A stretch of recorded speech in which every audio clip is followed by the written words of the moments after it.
哎，你好。哎，你好。我想问一下，您这儿招什么职位啊？来，走。啊，平常喜欢喝咖啡吗？都喜欢喝什么牌子的咖啡啊？哦，刚才我们提供那个咖啡，喝完以后有什么想法？我平时对咖啡不是很了解，但我就喜欢咖啡那香味儿。我想问一下，您这儿应聘什么职位啊？这是我的个人简介，我叫邱莹莹。我希望您给我一次机会，让我能够更加……不好意思啊，我们只想招这方面的专业人才，对不起啊。可是没有人生下来就是专业人才，都是后天培养的嘛，是不是啊？而且我觉得咖啡又不是什么数学难题，不难学的。只要您给我一个机会，我一定会努力学。我希望我可以贴近，因为我有吃苦耐劳的能力。如果您给我这个机会的话，这个咖啡啊，谢谢，喝了心，有一种放松的感觉。凭什么呀？我很珍惜这次机会，谢谢。对不起，打扰一下，这位白先生因为做账有猫腻，被之前公司开除了。这种人千万不能要，尤其是财务部。如果您不相信的话，我可以把他之前公司的电话给您，请您随便调查。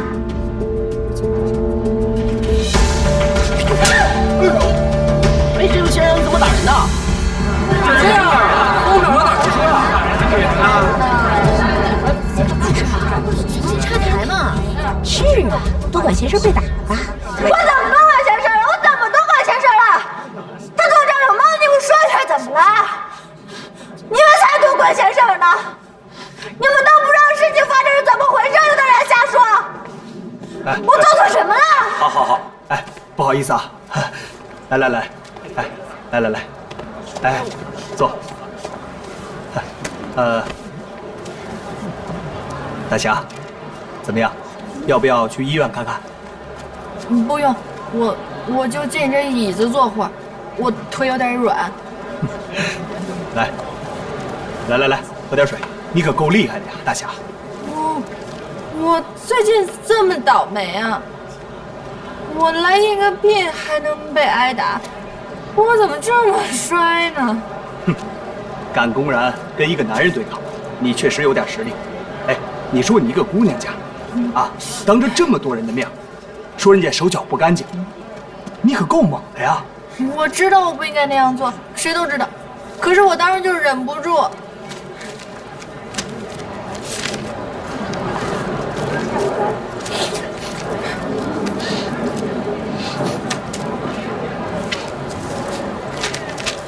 我们公司设有实体店，是一家经营中高档名牌咖啡机和咖啡原料的。现在呢，我们要招聘一名收银员，平时的主要工作就是帮着打理一下展示厅，同时呢，演练一下咖啡机，介绍一下这个咖啡的这个鉴赏。当然了，推销产品是最重要的。我看了你的简历，知道你懂一些财务常识，有没有意向应聘这个职位啊？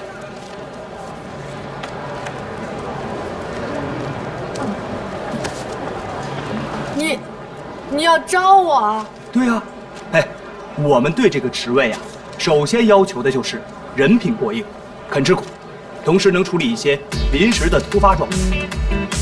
我看你胆子够大，嫉恶如仇，而且行动能力也很强。怎么样？有没有意愿加入我们公司啊？你能做主吗？工资福利是多少啊？我能不能做主？我当然能做主了。这是我的名片。您是总经理呀！看来樊姐说的对，小胜果然凭弱智啊！同意吗？同意。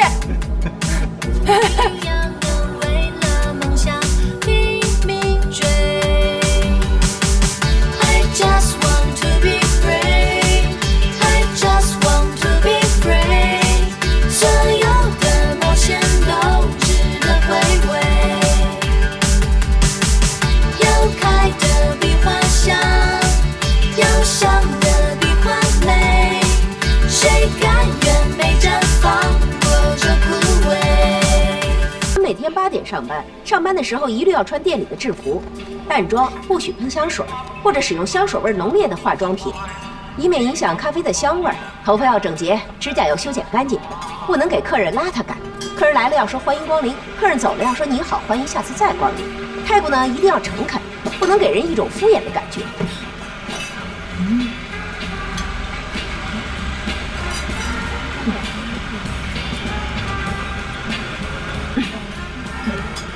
还有，无论任何原因，都不可以和客人发生争执。你平时喝咖啡吗？喝。什么咖啡？雀巢麦斯威尔。咖啡味的奶茶算吗？你真的是张总亲自招来的？是。小刘，接下来呢，跟你介绍一下，这款是我们公司购买的意大利进口高压蒸汽式奶泡半自动咖啡机。它的作用呢，就是能让咖啡豆磨得更加均匀。这一款呢是全自动的，这两款是意式全自动，这两款是罗马尼亚全自动。刘姐，怎么了？还有什么不明白的吗？那个，能不能再说一遍？我没听清。这两款是意大利全自动，这两款是罗马尼亚全自动。意大利全自动，记好了吗？记好了，过来跟我了解一下咖啡豆。这么多咖啡豆，全都得记住啊？对啊，你别看这么多咖啡豆，咖啡跟咖啡之间的差别可大着。起码一个咖啡摆在你的面前，你得知道它是什么品种，产自哪里，经过多久的程序进行烘焙，它的储藏方式是什么，用多久的时间脱壳脱皮。脱壳脱皮？对，用多久的时间脱壳脱皮，这一点你一定要了解。记好了吗？经过什么样的方式进行加工和烘焙，它的酸度、苦味和甜度究竟体现在什么地方？酸度、苦味和甜度体现在什么地方？至于什么均衡度啊、坚果味啊、可可味、前味后味这些就更加不重要。前味后味香水味啊？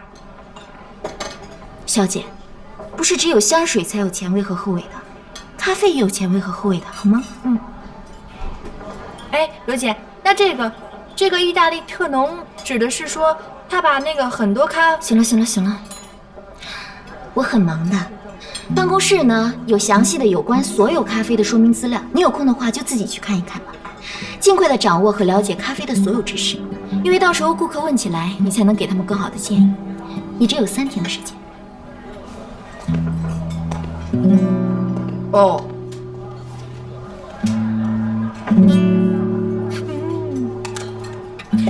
3天的时间怎么认呢？法式牛奶咖啡，按照1:1的比例，同时注入咖啡跟鲜牛奶。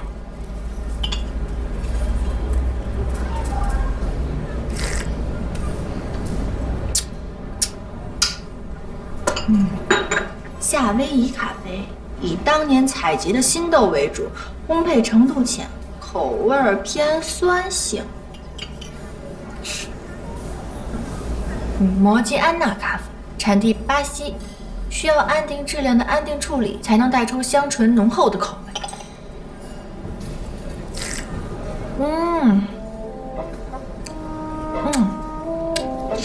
我怎么觉得味道都差不多呢？这个是爪哇咖啡，产地印尼，因为储藏的时间较长，所以成本增加不少，一直是咖啡市场上的抢手货。这个看上去不错，尝尝。好苦啊！这么难喝，还100多块钱一杯，还不如喝我的香飘飘奶茶呢。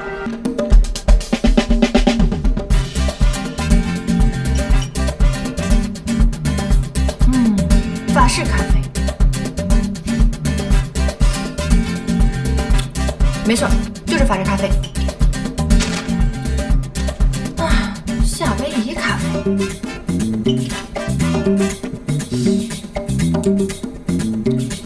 这个应该是法式咖啡。意大利，苦死了，一定是爪哇咖啡，没错。Bingo， 爪哇咖啡。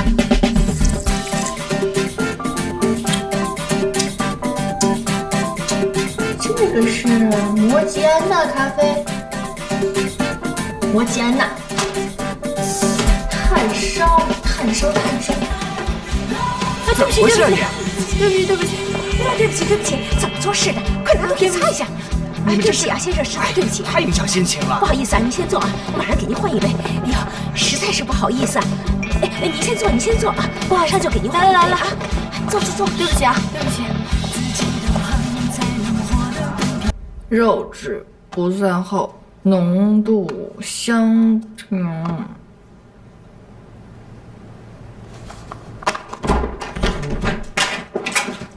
你在啊，太好了。关关他加班没办法回来，咱们俩赶紧发帖，然后博士楼转。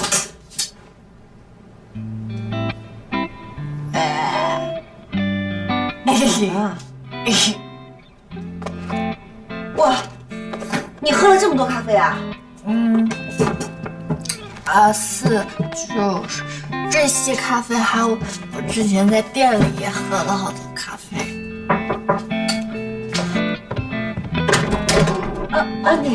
你先进来。不好意思，这孩子喝咖啡喝多了。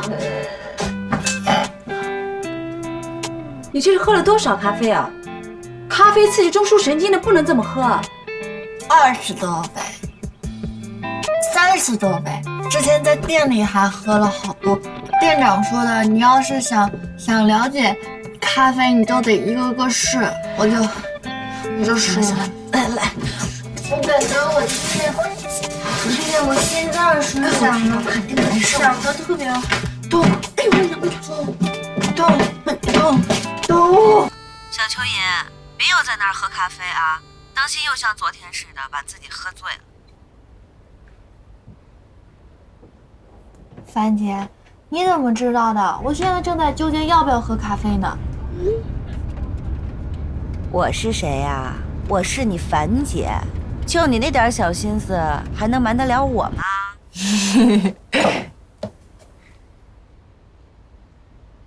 可是，如果我现在不喝咖啡，我怎么学习呀？而且我觉得我现在特别无聊，无所事事的感觉。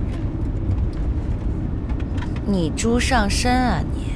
啊，不喝咖啡就不能学习啦？你可以先学学怎么研磨，怎么冲泡，然后每种咖啡喝起来有什么讲究。到网上去查一下不就行了吗？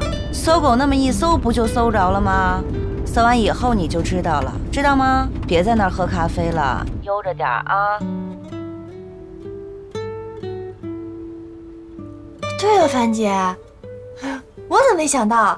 谢谢樊姐，我现在我就上网赶紧去学习那些视频里的东西。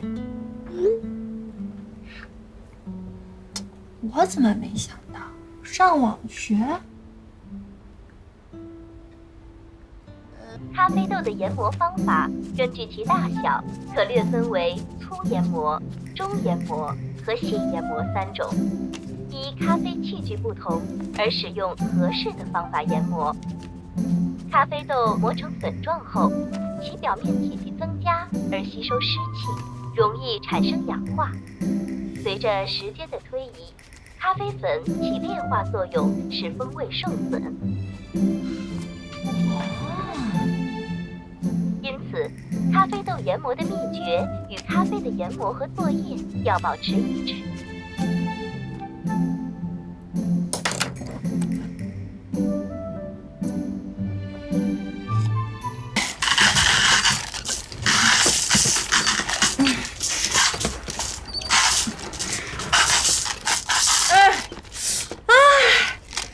怪不得手磨咖啡这么贵，这喝完咖啡也太难了吧！这摇不动啊！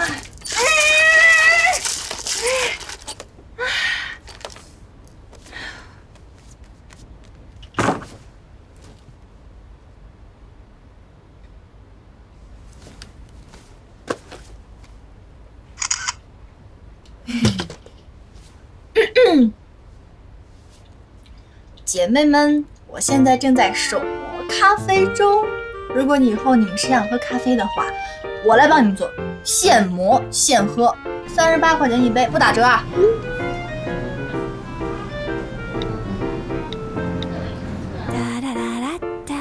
蚯蚓可真厉害。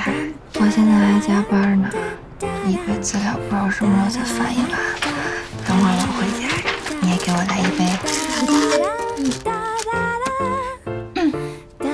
行，没问题，我待会儿给你泡一杯最好喝的啊，等你回来。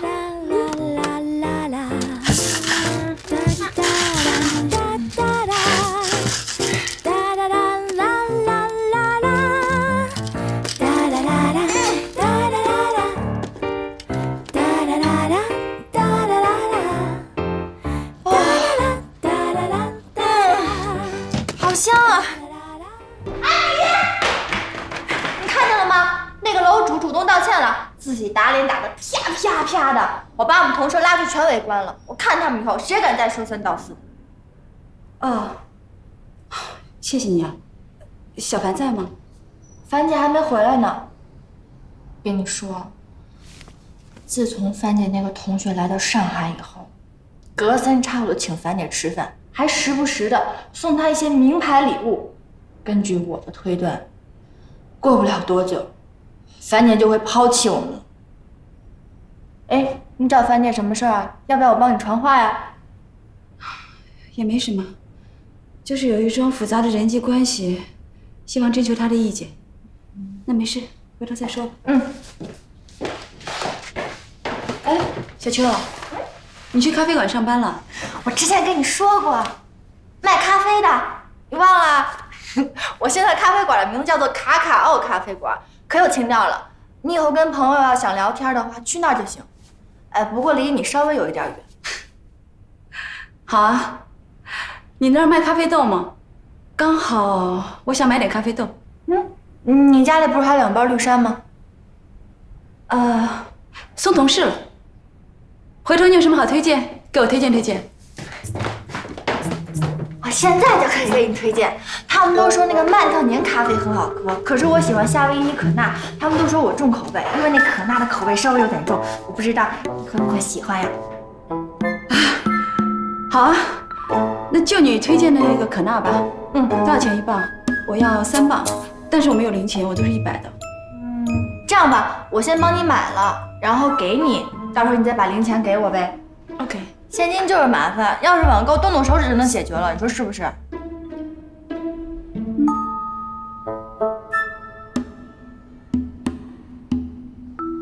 小秋，嘿，你怎么了？安迪，我太聪明了，我实在太聪明了。谢谢你啊，谢谢。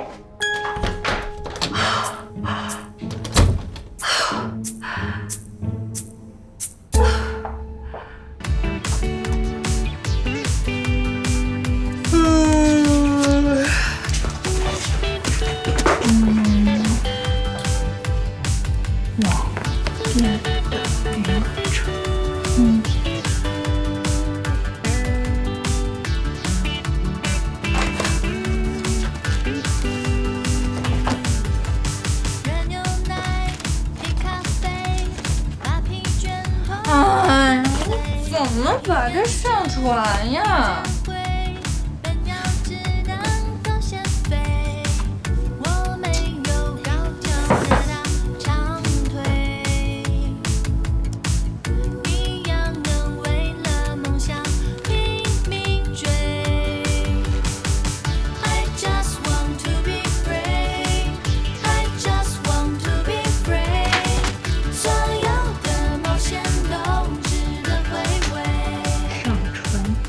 天。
九莹莹，你怎么起那么早啊？我根本就没睡，我昨天晚上喝了一晚上咖啡，我兴奋的睡不着觉。来，我给你看个东西。什么东西啊？过来。当当当当。这是什么呀？这个呀，这是网上咖啡店。那个昨天安迪找我来买咖啡，但是他没带零钱，所以特别不方便。我就想，要不然我就弄一个网上咖啡店，像安迪这种买咖啡的人啊，就方便多了。你过来看啊，这一排是偏苦的，然后这一排加上这个是偏酸的，还可以自己选择礼盒包装呢。这些都是你弄的？都不知道。我为了弄那个网店，我一晚上没睡觉，我都难受死了。我参考了各种网店，可难了。还好我之前在咖啡店，我把所有的咖啡都喝了一遍，并且记了下来，而且我还拍了照片，要不然我可真的不知道该怎么办了。怎么样？还不错吧？我爸爸老跟我说，裘莹莹啊，你不聪明，所以你要学会笨鸟先飞，知道吗？你看，安迪那么聪明，有那么高的学历，我肯定比不上。樊姐呢，那么能干，我也肯定比不上。但是我可以努力啊！我决定了，一会儿我去店里就跟店长说，开一个咖啡网店，这样的话，能卖多少就是多少。邱莹莹，你要加油，你一定能行的。我也要努力加油，我要赶紧通过实习期，坚决不要被他们刷下来。你当然没问题的，你这么努力，肯定可以的。关关，等我以后赚钱了，我就请你吃好吃的，吃火锅、海鲜、自助，你想吃什么随便挑。那等我转正了之后，我把三只松鼠所有的零食都给你买回来，什么山核桃、夏威夷果、什么碧根果，全都给你买回来，买它个几大箱，让你永远都吃不完。你们两个一大早的不睡觉干什么呢？吵死了！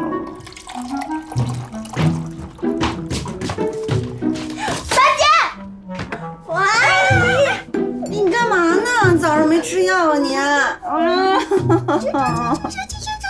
网站不需要成本，也不需要场地，更不需要另进货，像什么咖啡豆、咖啡机啊、特色咖啡杯，只要咱们店里卖的，都可以从网上卖。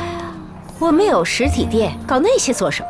再说，喝咖啡是一种生活方式，能到店里来享受环境和服务，谁会去网购啊？店长不一样的。你看有些人啊，他离得远，所以他过来不方便；还有些人呢，他压根儿不想出门，他嫌麻烦。而且我看啊，好多那个网上成功的那个网站，一天卖出上百件呢。年轻人啊，就是爱瞎折腾。咖啡厅就是咖啡厅，我们不搞那些虚头巴脑的东西。有时间东看西看的，不如多学点咖啡知识，别等客人来了一问三不知。可是店长，你别郁闷了，店长年龄大，很少上网，更别说网购了。我们平时上网买点东西，他都嫌拉低档次呢。你要开网店，他肯定不同意。可是网站也有好的呀。你想，现在大家工作这么忙，谁有时间来咖啡厅慢慢喝咖啡啊？而且我觉得进店喝咖啡，跟开网站，这两者也没什么冲突啊。那店长不同意有什么办法呀？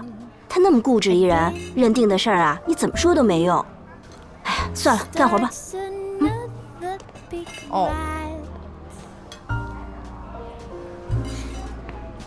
楼上的整体装修效果还是不错的。对，刚刚装修出来的。张总啊，我们还进了一些新的机器，全是进口的，非常的不错。但是呢，我看了一下，上个月的销售额有所下降，这个月你们要努力。张总您放心，肯定会的。张总，您看一下，这是咱们店啊这个月的业绩。张总，我能进来吗？我有话想跟您说。侠女是你啊！来，进来。嘿，坐。店长，给我个地儿呗，谢谢。张总是这样的，我之前我朋友托我给他买咖啡，我突然有一个想法，其实咱们可以开一个网上咖啡店。这些全都是网上找的，我觉得是这样的，对于那些不想出门、懒的人，这很方便的。您看这家咖啡，它才开了1年，结果就卖出了5000多件。还有一个啊，在这儿，这款咖啡今天都卖火爆了，3个月成交量7000多件，7000多件。我想了一个咖啡，如果是几十块，但是成交额那也得上万了。真有这么多？真的，而且底下它都好多留言呢，您就可以往下翻。好，我来。这儿往下翻，货真价实，假不了。哎，你还别说，他们没有实体店，1个月销量就这么多。我们有实体店，如果要是真做的话，销量一定比他们好。是啊，不是？可是咱们店里没有人会弄网店啊。再说了，店里人手本来就不够，要是再弄个网店，肯定忙不过来的。店长我会弄，而且咱们网店刚开始啊，肯定顾客没有那么多，我能应付得过来。行了，接下来只要挂在网上就可以了。小秋，这么快就搞好了？啊，搞好了。哎，你们真的是玄铃木树下面那家咖啡店吗？我常经过你们那，在你们店里买过1次咖啡。告诉他是真的啊！不行啊，把照片给他发过去。是的。您有什么需要吗？网上买有没有便宜？哎，你问他买什么东西？您想买点什么呢？我想买一只4倍量插电摩卡壶，1包1磅装的调和意大利咖啡粉，能送礼物吗？张总，能不能送他奶球跟糖啊？因为平时店里这些也都可以送人的。可以，你告诉他送50只奶球，另外再送他1只咖啡杯。好嘞。我们送你50只奶球，外加1只咖啡杯。好的，我马上给你汇款。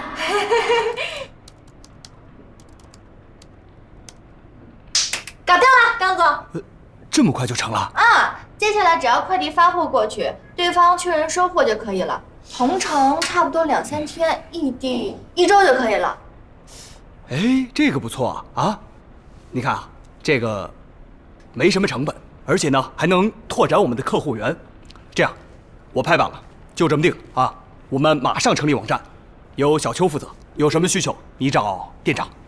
好的，好的，张总。这样，那个时间也不早了，大家呢一块吃个饭，我请客。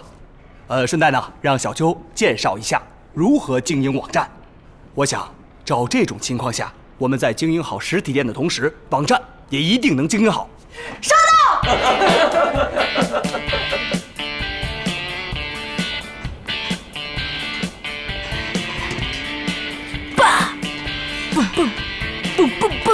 蹦 ，Chicken 尿，尿。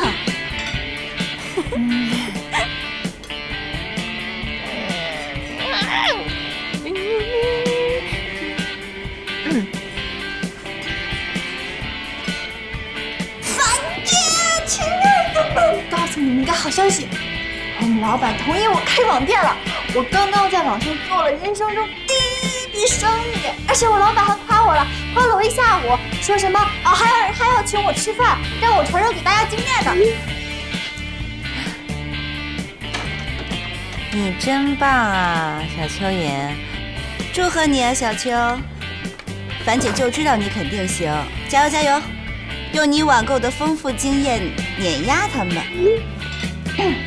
但是樊姐，我从小到大都没有被人这么夸过。今天我们老板夸我，夸的我都找不着北了。这就叫因祸得福，知道吗？看样子咖啡店比公司更适合你。是的，是的，是的，谢谢樊姐，亲爱的樊姐，谢谢你。还有小关关，谢谢你对我的支持和鼓励。小蚯蚓，么么哒。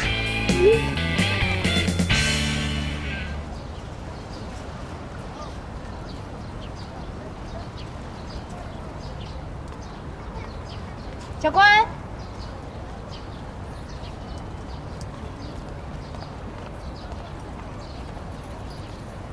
今天这么早？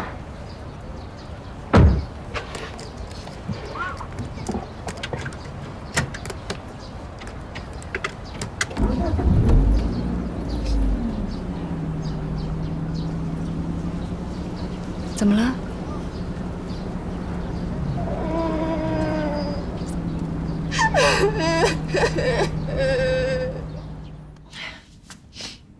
就是前几天，我同组的同事米雪儿，她感冒了，然后说让我帮个忙，帮她完成她手上的工作。她当时已经做了一部分了，然后让我做剩下的一部分。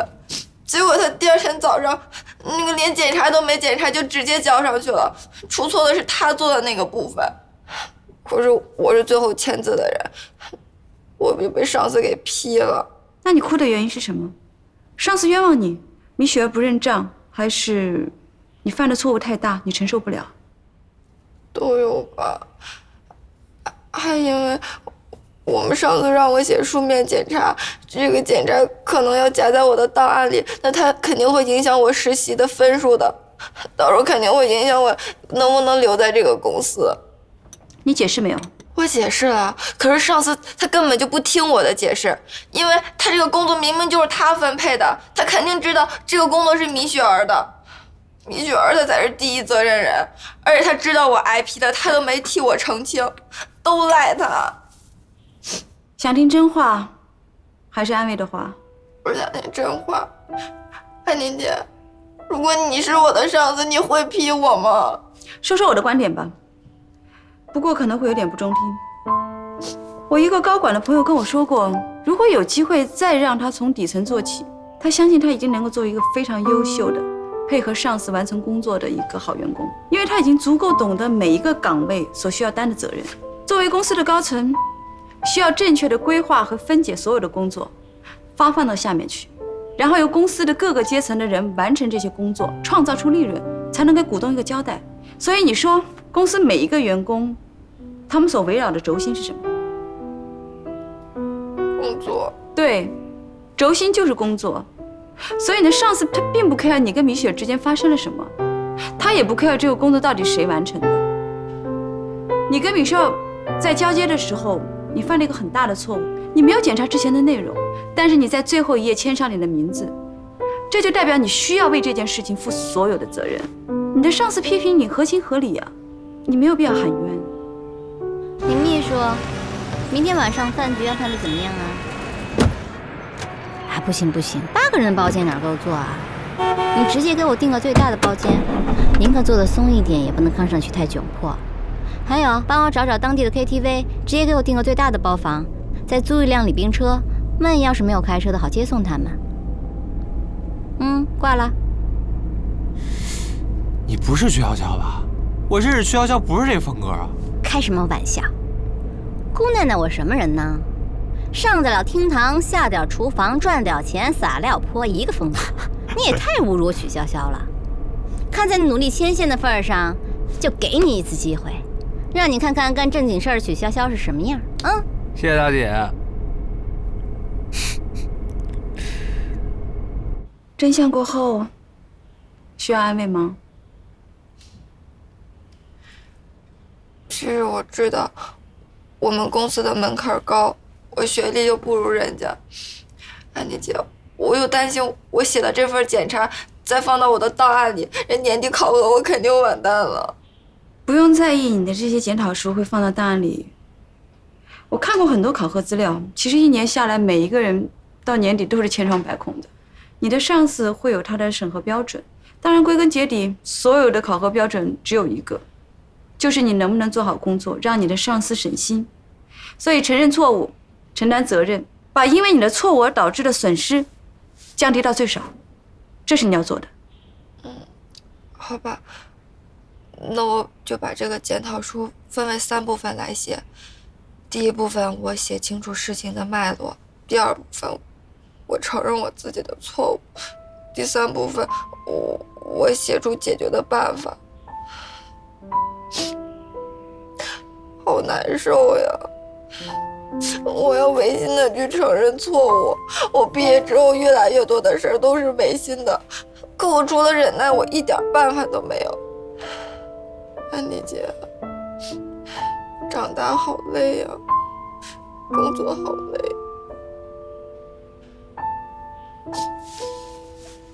跟你分享一个开心的事吧。其实之前我跟小曲探讨过，如果有一天你要是失业了，其实我和小曲都愿意聘用你。真的吗？为什么呀，安迪姐？你们都愿意要我呀？因为日久见人心，我们都很明白你是一个很认真而且能够做好事情的人，所以我相信你的上司应该也会跟我和小曲的判断差不多吧。真的呀，安迪姐？当然，你只需要改掉你的一点点娇气就好。安迪姐，我不娇气，真的。我妈当时就跟我说不想让我一个人到大公司来，说我压力大，太辛苦了，还说我是个女孩，这家里又帮不上什么忙。安迪姐，怎么办呀？我越说我越难受了，我感觉都让我妈给说中了，可我不想让她看死我。那你就坚强一点，别让她看死你啊！我得坚强。我这次我一定要努力撑过实习期，我得加油，我一定不被别人刷下来。加油，加油！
小兵啊，王哥，来了也不早点说啊，我好去接你去。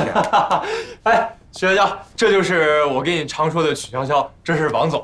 王总你好，这就是曲总啊！啊，年轻有为，年轻有为啊！我是通过我爸才当上的曲总，跟王哥您不是一个级别的，之前没有涉足过这一块，这次有心合作，还请王总多多指教哦。指教谈不上啊，你们的来意，姚兵都跟我说了，这个项目是归我负责。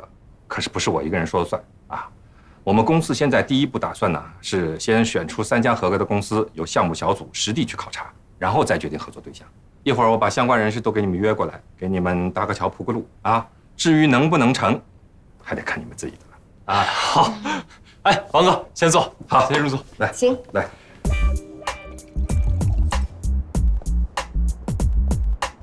曲总年轻有为啊！哎，接手公司多久了？公司啊刚刚成立，但别看时间不长，我们已经拿下了 GI 项目在整个中国区的推广，还有好几个后续项目在谈。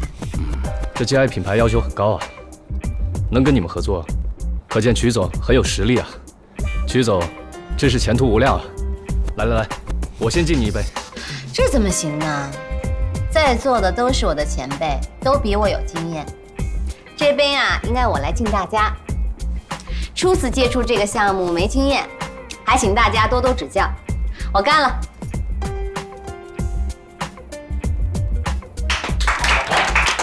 好，豪爽！曲总果然是女中豪杰呀。对了，曲总，你们跟盛轩有没有往来啊？盛轩？嗯，我们可熟了呀。他们的 CFO 是我的姐妹儿，叫 Andy， 刚从国外回来。我这次竞争 GI 项目，还多亏他的指点呢。小曲跟安迪也很熟。那可是个厉害人物啊！一出手就是上亿的生意，但是好像不太爱跟人往来。哎，是不是前2天被传的那个当小三的？对对对，就是他。哎呀，一看就是假新闻。这安迪眼高于顶，上次在上海开行业会议的时候，好几个企业家抢着献殷勤，他都没看在眼里。当小三，还跟别人抢一个老男人，这可能吗？就是，造谣生事儿的纯属瞎了眼。我姐可不是什么随便男人都能看得上的。像谭总这么优秀的男人，每天在我姐面前晃，我姐也没有心动啊，更何况他呢？这么说，曲总也认识谭总喽？我姐是谭总的左膀右臂，你说呢？那可是个厉害人物啊，这国内企业、国外企业都玩得转。去年公司和他合作一个项目，随随便便就赚了不少啊。是啊，老谭的确是风云人物啊，上海周边都是响当当的啊。看不出来，小曲你年纪轻轻的，人脉还挺广。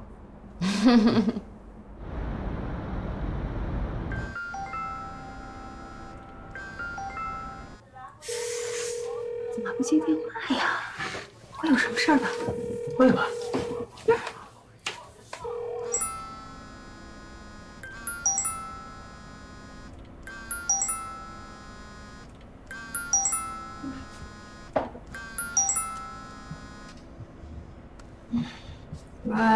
妈，哎呀，关关，你怎么不接电话呀？我还以为你出什么事了呢。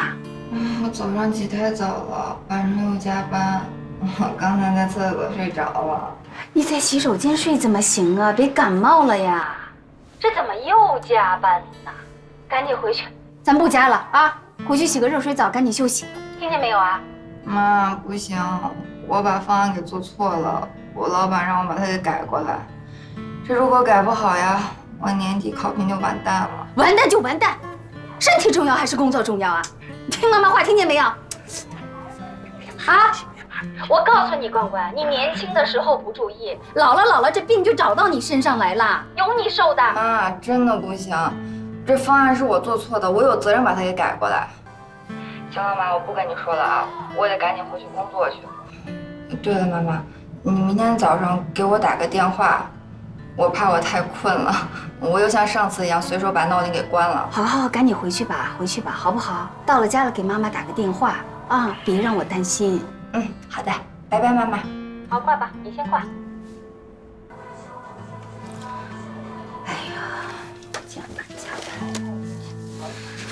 累的都在洗手间睡着了。年轻时候累了，在洗手间打个盹有什么了不起？这么年轻时候不是也有忙的时候吗？那也不能忙成这样吧。要我说啊，咱女儿就该回到家里来，考个公务员，又踏实又稳定，然后再找个合适的人嫁她，一辈子幸幸福福的过，多好啊！比留在那儿舒服多了。你这么想，那女孩这么想也行啊。行了，别操心了。过2天我到上海出差，我顺便去看看她啊。你要去上海呀？啊，我跟你一起去。你去干什么添乱？我添什么乱啊？咱俩上回商量的事你忘了？猪脑子。啊！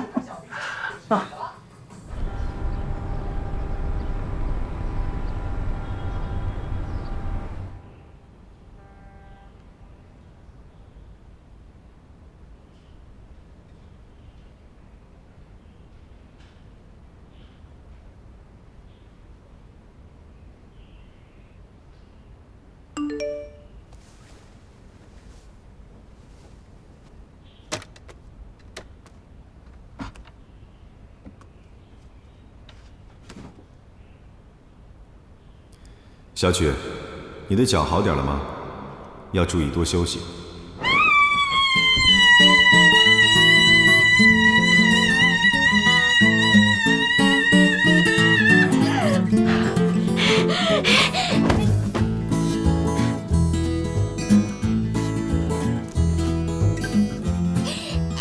安迪，你还记得那个赵医生吗？他刚刚才居然主动的给我发微信，问我脚好一点没有，还提醒我劳逸结合。你把他怎么样了？他怎么可能主动发短信问你？我昨天晚上喝了一点酒，当然是各种骚扰加挑衅了。不说了，太邪恶了。我好开心，好幸福哦！你不是很大胆的吗？直接找上门去吧。那不行，我现在正在出差呢，没空理性他。等我回去了，我再约他。赵医生啊，就是唐僧，活的时候可以调戏，死的时候可以吃肉。是啊。哎，安迪啊，有一件事情呢，我得跟你知会一下。我这次出差呢，主要是来找客户拍马屁的。昨天吃饭的时候啊，他们说他们认识谭总，所以呢，我就说我跟你认识，是好朋友。回头我把客户的资料跟名字啊发给你一份，万一他们要是问起来了，你可得给他们肯定的答复哦。所以你刚才都是铺垫，现在才说到正经。帮不帮啊？一句话。好，那你email给我。我需要承担什么责任和风险？我有知情权。这与商业利益有关，必须说明。这没有，真没有。我只是想跟他们攀上关系，拉几个朋友进来显得热闹嘛，跟你们的业务完全没有关系，大伙可以放心啊。那倒也是，我只不过是老谭的一个排头兵，你就算拿我背书，人家也未必认呢。对了，你生意怎么样了？顺利吗？不顺利呀。我朋友介绍的这个啊，虽然是项目的负责人，但是他做不了主啊。我的公司啊又是小公司，没有经验。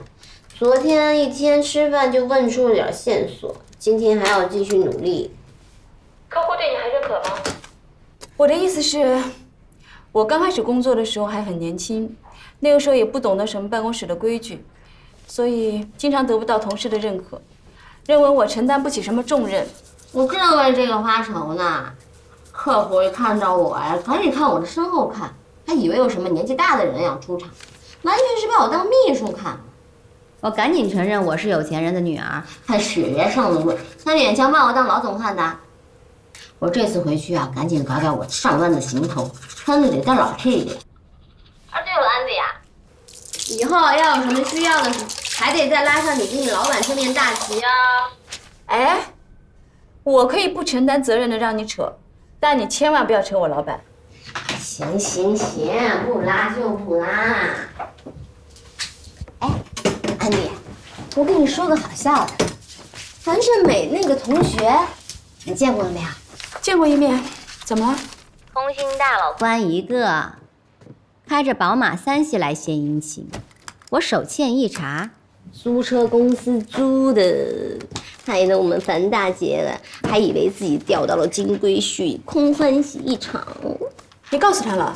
那当然了，我这个文库天下不乱的人，哪有替人家隐瞒的道理呀？我真是不明白樊小妹到底是哪里得罪你了，你一定要这么……我自然有我的理由啊，等我回来再跟你详说。再说，我忙得没空骚扰赵医生，凭什么看他们卿卿我我的呀？死人还得拉着个垫背的呢。大家都单着没约会，我最高兴。小曲，我问你，喜欢一个人是什么感觉？安迪，你谈恋爱了？你喜欢谁呀？不是你想的那样，而且我现在也不确定是不是喜欢他。你都这么说了，那你肯定就是喜欢了呀！快说，谁？帅不帅？啊，算了，你就当我没问你吧。哎，你说都说了，我怎么能当你没说呢？你赶紧说呀！哎呀，你不要吊我胃口好不好？拜拜。哎，别挂！啊，太不仗义。坦坦荡荡地说出心里的话，似乎是一种奇特的能力。比如曲筱绡，不管多没道理的话，她也能说得堂堂正正、理所当然。而安迪却永远学不来她的嬉笑怒骂、洒脱自然。他不愿意坦白，害怕跟他人接触，更畏惧一切的亲密与依赖，像是一个孤独的幽灵。能让他觉得安全的，只有工作。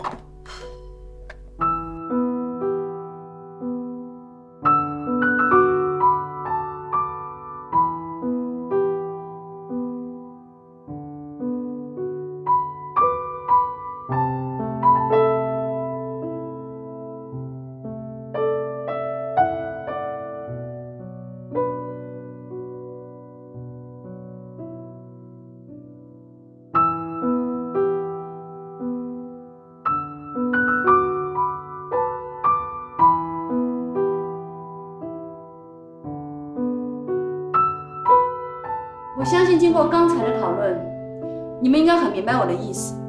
所以今天晚上大家回去仔细思考一下。我希望在明天的时候，能看到你们给我一些更多的想法建议。好，今天就到这里。好。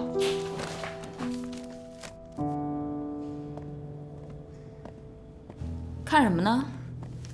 哎呀，我又得加班了。哎，是啊，自从公司打算收购红星啊，每天都是高强度的工作，周六周日还得加班，是个人啊都吃不香。哎，各位不好意思啊，我家里有点事儿，我先走了。哎，你们帮我盯着点啊，帮我盯着点啊。啊。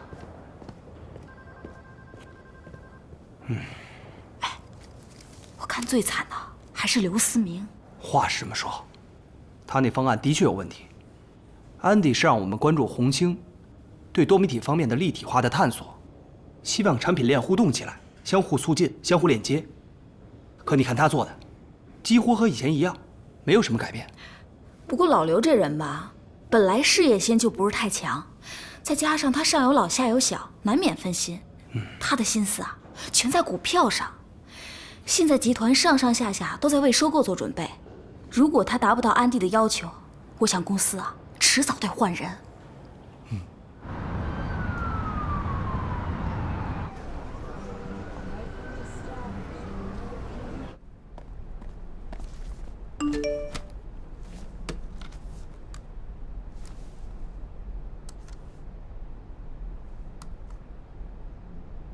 你回国了？这又是要去哪儿？不告诉你，等你到了就知道了。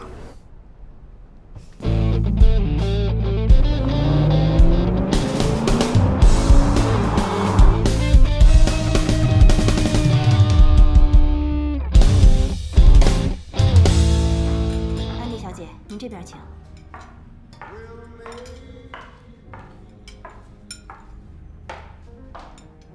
请坐。您这边不用点菜，魏巍先生已经都帮您安排好了。我们这边的厨师是 Johnny， 今天为您做菜，请您稍等。谢谢，不客气。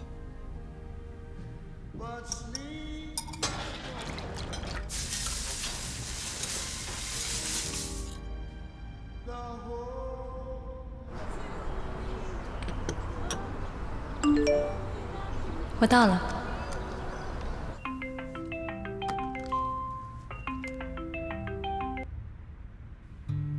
之前的速冻饺子太过意不去了，这是我将功折罪。怎么样，环境、菜式都还满意吗？你不用这样。哪样啊？对我这么好，从来都没有人这么对过我，我不习惯。那就试着习惯，不用想着欠我人情，更不用想着怎么还我。总之呢，只要是我喜欢的，都希望跟你分享。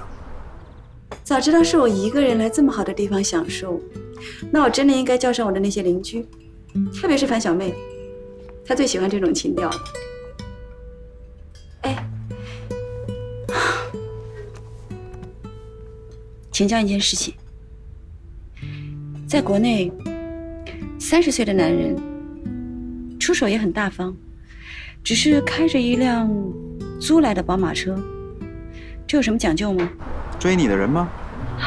当然不是，是樊小妹的同学。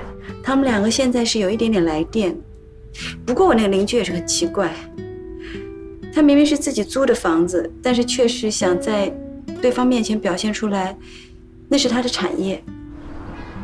这种事儿嘛，要具体情况具体分析了。我刚创业的时候，为了跟客户谈判，也为朋友借过办公室，租车也是常有的事儿。你让你邻居当心一点就是了。至于你的邻居嘛，既然他装有房，他同学装有车，两个人正好绝配呀。怎么样，安迪？接受我的追求和仰慕就那么困难吗？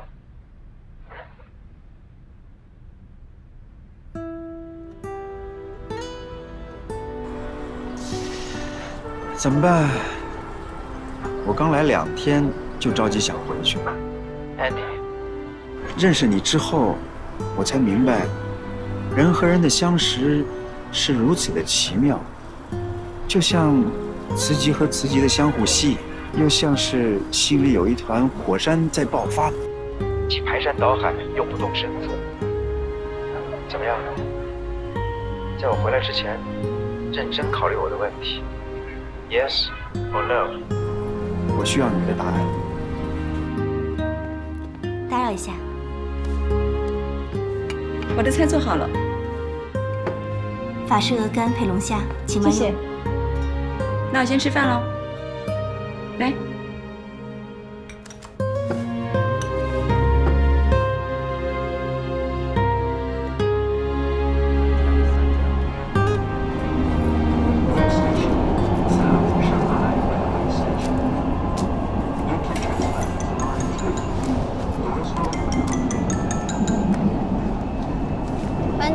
小秋妍，物业打电话了，说昨天晚上楼下漏水漏得一塌糊涂的。我一口咬定不是咱们屋子的问题，地板是干的，管道也都是正常的，不可能漏水。是不是昨天小关那个洗衣服来着，洗衣机漏的水啊？那也不能承认啊！你跟关关通个气儿啊，一定要统一口径，人心不足蛇吞象。你要是这么容易就承认呀，他们一定会列出一长串的赔偿单子，什么去年失灵的浴霸呀，前年翘起的地板，什么都得让你赔。我一个小妹在外面租房子，别说了，樊姐，你这么说好像还真的是这样。再说了，如果真的要修的话，就得把地板翘起来，卫生间好几天都不能漏。工人们进进出出的，咱们得请假在家盯着吧？谁有这功夫呀，是吧？听我的，装傻，以后用水注意点就行。可是樊姐，那万一那个楼下的人说，那漏水除了从上往下漏，还能从哪儿漏啊？那怎么说呀？到时候，除非他们有证据，但我们说什么都没用。小美，你怎么来了？来请你吃饭啊！我公司人招的差不多了，今天晚上也没什么应酬，想一会儿吃完饭买一些办公用品家具，走，咱们吃饭去。还是先办正事吧，买东西去。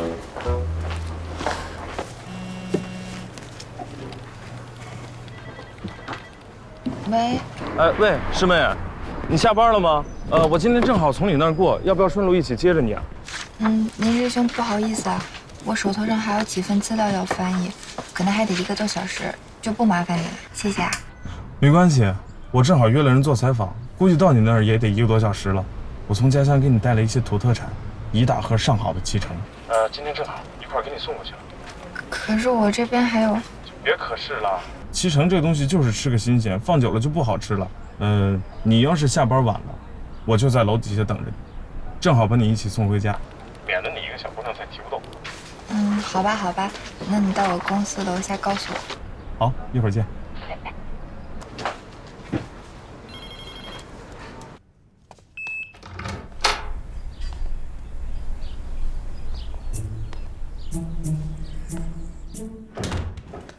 你回来了，正好我通知物业的管道工和2102的户主去你们屋看看。你干什么呀？你想干嘛？昨天晚上你们屋漏水的2102，人家一大早过来投诉，我们经理说了，让我们今天在这儿等你们，说要3方一起查看一下问题在哪。不是我们屋漏的，肯定不是我们屋漏的。我们昨天早就睡觉了，根本没用水，所以你们肯定弄错了。有没有搞错？我去查看一下不就知道了吗？你们凭什么去我们那儿看呀？我们都说了，不是我们那儿漏水的，你还要进我们屋查看？你这就是故意搞我们！你是存心想欺负我们三个女孩是不是？哎，我。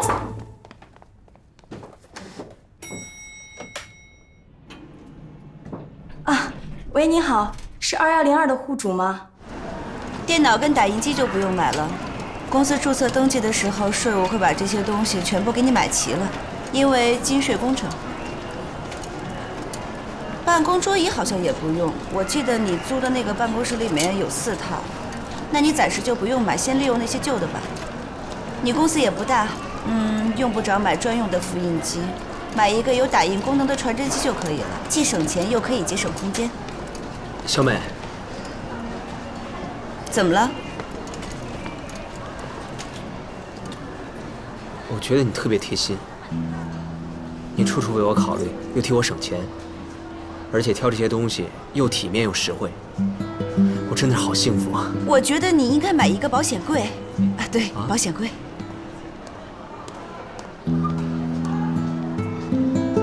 樊胜美忽然意识到，她正下意识地替王百川省钱管账，免费替他做公关应付客户。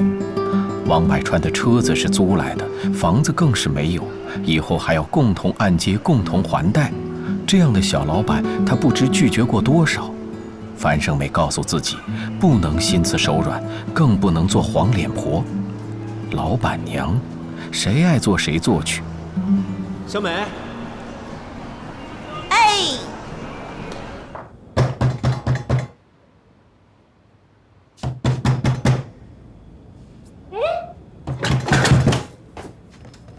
干什么？什么干什么？你们家漏水还问我干什么？哦，你们是出租房的吧？天哪，住在出租房楼底下真的是倒霉了。可不是嘛，每次出事都是你们出租房。出租房怎么了？谁规定房子不能出租了？你们一家3口人住着，我们也是3个人住着，没比你们多1个人。呦呦，这小姑娘牙尖嘴利的呀。行，我不跟你争啊，你开门，我进去检查一下。本来这件事是可以商量的，但是你们一来就带着偏见，放正你们自己的态度。对不起，我不放行。如果你们想管的话，去找房东吧。对不起了。哎，你怎么不讲道理呢你？需要修改的部分已经做了明确的标注，其他的没有什么问题。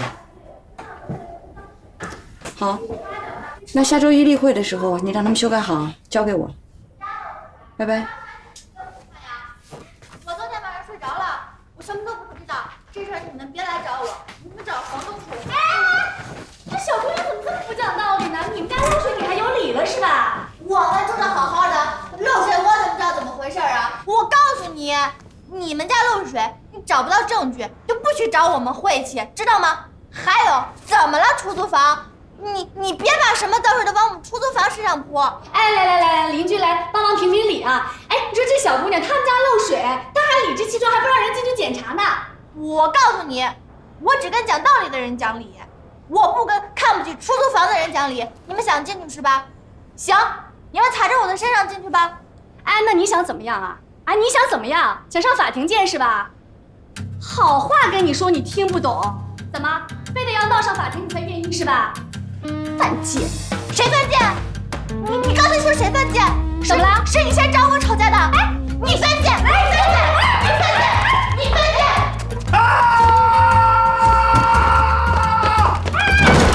呦，没事吧，老公，小心点。开门了，小姑娘！开门！小姑娘，你快开门了！我告诉你啊，我的腿的力气很大的哦，你再不开门把门摔坏了，怪我的。说的可真不讲道理！开门了！开门呐！哦有。范姐，那楼下那女的带着物业一起来找我了，非说要进屋查看，我怎么弄啊？现在开门，你让他看。不好意思，工作电话。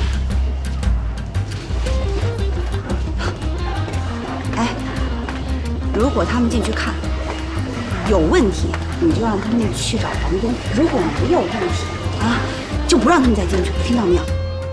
还有啊，他们看的时候你最好少说话，不是你最好不说话，以免有把柄。可是我刚跟那女的吵了一架，然后那男的在门口一直踹门呢，我现在要开门，我怕他打我。小关还没回来啊？没回来，我一个对俩，不是对手。我现在怎么办呀？啊，你呀，千万别开门，听到了吗？咱们现在不能吃眼前亏。那男的现在还骂人呢，骂的可难听了。你听，我告诉你啊，小姑娘，你漏了我们一晚上的，就让他们骂，骂什么你都不还口，我就不信他们还能骂一晚上。那要是物业问呢？你就说你一个小姑娘在家不敢开门，等楼下的人消消气，等我们3个人都凑齐了，我们再给她开门让他们看，不行吗？我知道了。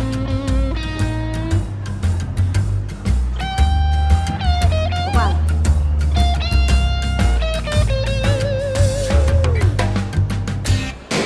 开门啊，小姑娘！开门！我告诉你啊，你开不开门？我的脚头劲很大的哦，你要不开门，门敲坏了不怨我的。开门啊！这种人。我告诉你啊，漏了一晚上的水啊，不是你们家是谁啊？就是你们家。啊！哦哟，我告诉你啊，小姑娘，你漏了我们。意外围观邻居吵架，烟火气十足，大开眼界。等着，你先下去，我来解决。经理，我来解决，我是这个小区的物业经理。物业经理好。哦，小姑娘，我告诉你啊，经理过来了，你是总归要开门的了。哦，来，里面这么有兴趣把门开一下行吗？我是这个小区的物业经理。小姑娘，你看一下，他真的是经理哦。我是物业经理，你把门开一下，咱们有事好好商量。屋里就一小姑娘，我怕她对上这俩会吃亏。他是经理啊，我是物业经理，你把门打开，你开一下门，打开门了，咱有事好好商量。八卦点好，多点烟火气对你有好处。战况如何？早晚是要见面的，有事好好商量行吗？小姑娘，你看一下，一点威力没有，来来回回就那几句，看样子得转持久战。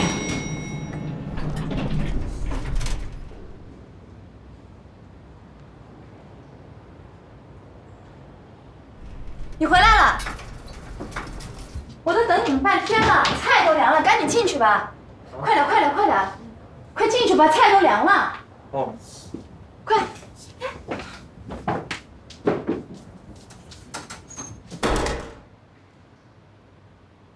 哎，不对呀，那姑娘是住这屋的呀。你确不确定了？我看着有点眼熟，但我不确定。哎呦，小姑娘，你开门了！好像是楼下的漏水了，他们冲上来想去检查你们房间，谁知道就跟小邱吵了一架，而且那楼下的男主人好像要动手，还好小邱跑得快。你们先别出去了，免得这风口浪尖的又跟人起冲突。哎呀，好像是我的错，我昨天半夜洗衣服来着，我洗到一半我睡着了，然后等我醒来的时候满地都是水，我赶紧把洗衣机给关了，我发现下水道给堵了，我通了半天才通开，人家都找上门来了。我去承担这个责任。哎，我觉得这不应该完全都是你的责任吧？应该说是你们屋的防水没做好。如果势必要追究责任的话，应该也是房东的责任吧？你只要以后保证用水稍微小心点就行了。要不这样吧，我出去跟他们说一说，免得一会儿你们都进不了门。林师兄，这怎么好意思？这没什么的，我是个第三方，他们怎么也不会迁怒到我头上吧？再说了，毕竟有个大男人在，他稍微也会稍微收敛点吧。没事啊。经理来了是要开门的啊，早晚是要见面的。大家谁都不要睡觉了。朋友，就是咱也稍微小点声，你看看这都大晚上的了，再瞧吵着别的邻居也不好。咱这个责任如果要追究的话，其实不应该往人家小姑娘身上追究，而是找房东，肯定是他们洗手间的防水没做好。这位就是林师兄啊，你这么说我们是可以理解，但是你不要骂。看着还不错，逻辑思维挺强的。他在追求你啊？没有啊，他没追我，他就是要给我拿点土特产，然后我没时间去取，他就顺便给我送过来了。顺便给你送土特产，还顺便帮你解决问题。解决了？但是你说你个大老爷们，你何必跟他计较？我不想喊你，哎呦，我从来没有我在这个楼里住了好多年，我从来没有这个样子过。我知道。骂我呀！好了，那既然这样，咱还是冷静一下，先把事情解决。好呀，就事论事。好的呀，好不好？那你说这个事情怎么解决啊？那个这样，我等一会儿让他开门，出来以后你抓紧时间派人过去检查一下。好，我派人。那么好啊，你这样，小伙子，你敲门，你让他开门，我们不生气的，保证不生气，我们不动手的，我们保证，好不好 ？OK， 我们把事情说好了，解决好，大家都好的呀。没问题，没问题。很简单。也谢谢您。哦，没有事情，我们都是很好说。我觉得这林师兄情商挺高的，你眼光不错啊。谢谢啊，谢谢。对呀，你什么？我跟楼下的人都说好了，你让同步人把门打开吧。让物业师傅进去看一看。哦，好。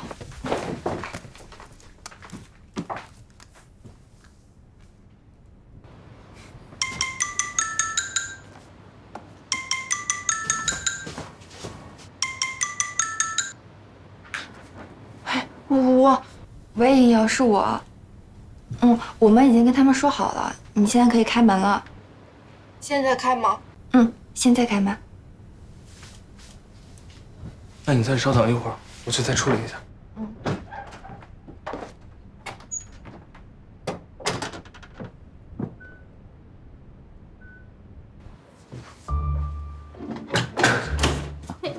你好。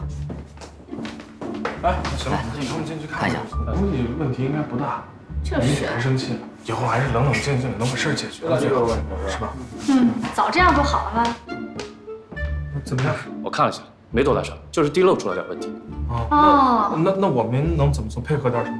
这个很简单，待会儿我拿点水泥抹一下就行。其实大家都没错，主要是这个房东啊，装修的太粗糙了，是吧？我们一会儿去拿个工具修一下就是。好嘞，辛苦你们了，谢谢啊，谢谢。你看，怎么说这么简单？哎，我们倒是没有什么。那这个小闺女这个说话她就不中听啊。我一定好好跟她说，一定好好，她肯定也急坏了。也不早了，也给你们添麻烦了。哎，那倒没关系。 2分钟的事耗了半小时。对，说的是什么？好，谢谢啊。小姑娘，兄弟嘞。好了，谢谢你们啊！哎，谢谢。哎，走了。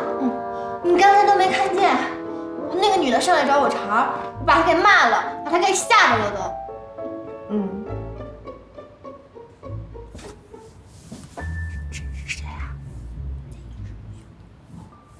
谢谢你啊，林师兄。不客气。我现在给樊姐打电话，跟她说警报解除，让她回家。林师兄，今天谢谢你啊。你跟我这么客气干嘛呀？把他吓坏了吧？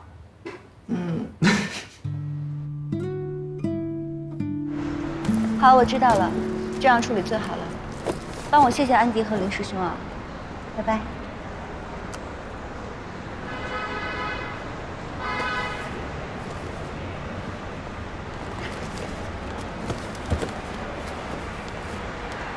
你今天工作挺忙的，一直在接电话。工作给我开工资，帮我安身立命，我当然要认真对待了。你不也正拉着我忙你的工作吗？不好意思啊，弄这么晚了。哎，要不这样，一会儿我请你吃饭，咱俩喝一杯。太晚了，不吃了，全当减肥了。这不吃晚饭怎么能行呢？再说，你一点都不胖。 你是不了解女孩子能穿上领码衣服的成就感。但为领马户，万事皆可抛。一会儿直接送我回家吧。你今天晚上不会有别的事儿吧？你又不吃晚饭，要不这样，一会儿咱们去喝咖啡，要不去酒吧，反正现在时间还早呢。时间在你眼里是什么呀？橡皮泥啊，一会儿说早，一会儿说晚的。还是早点回去吧，车上放这么多东西，容易被小偷砸玻璃。其实每次你来，我都不愿意你走，真的。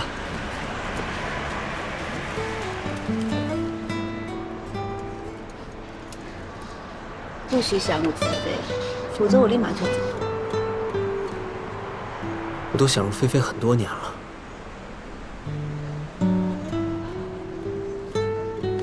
哎，小美，小美，你别生气啊。 你就当我刚才什么话都没说。你一个人晚上回家，我实在是不放心。我送你吧。不许说别的。不说了，就送你回家。其他的什么都不说。啊，上车吧。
小美，我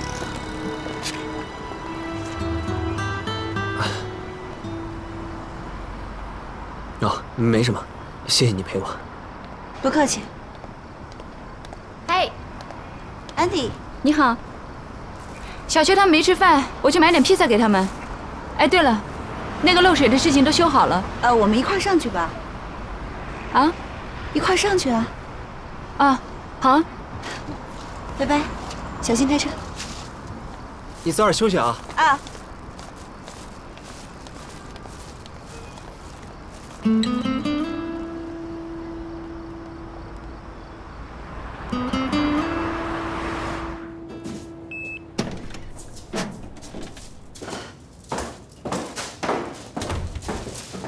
白小妹，你别怪我多管闲事啊！我咨询过，在国内，男人刚开始创业的时候，其实租车是很正常的一件事情，而且有些男人还会租办公室来给自己撑门面。所以我相信你的王同学应该不是为了要骗你才租车的。曲潇潇这个大嘴巴什么都告诉你了？他连他的公司运营状况都告诉我，还有什么不能说的？不过这也没什么大不了的。只要你的王同学是真心实意的待你，有没有车并不重要。安迪，你不懂。对于我们普通老百姓而言，上海居大不易，想买套房子，首付就得100多万。对，我相信他不是故意在骗我。可是你想想，一个连宝马3系都买不起的人，怎么买得起房、养得起家呀？我要是真的有一天跟他结婚生孩子，总不能在出租屋里呀。你跟我们不一样，你买套房就是一句话的事情，所以啊，你理解不了。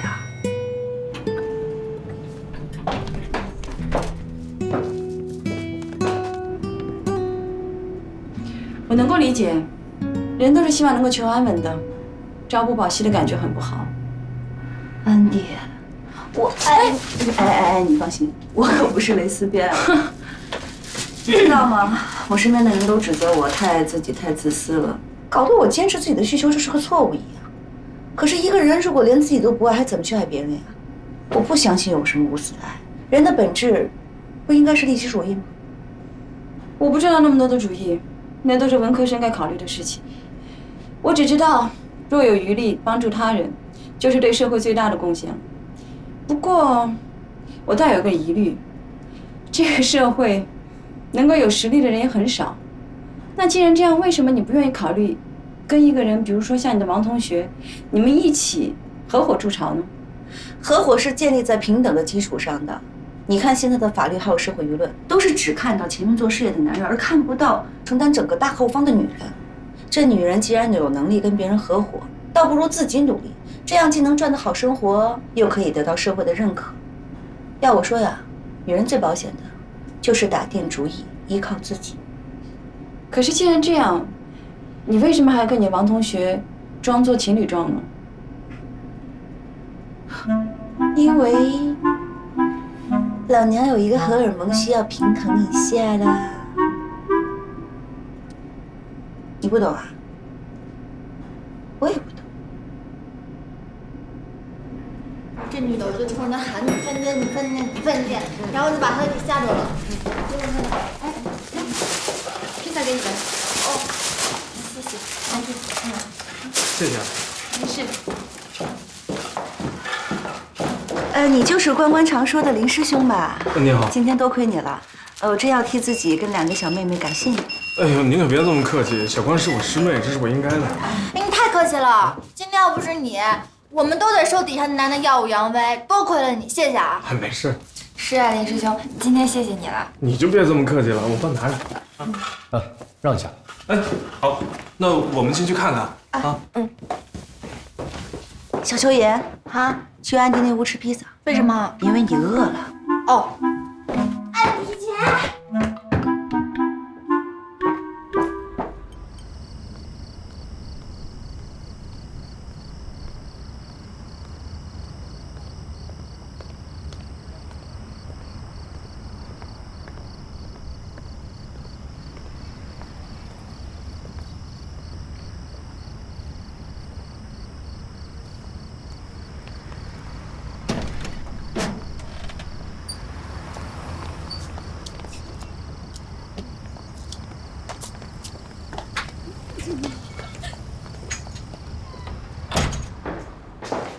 哎，你找哪位啊？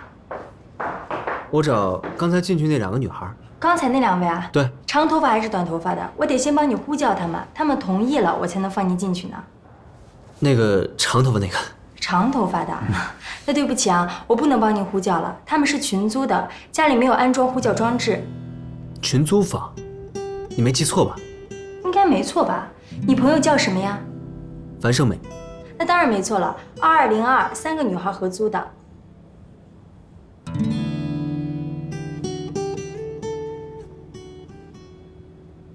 您是不是有什么重要的事情啊？需不需要我上楼帮您通传一下？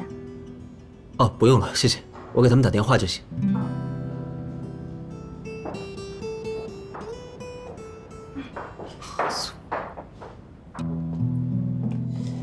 这林师兄还真不错。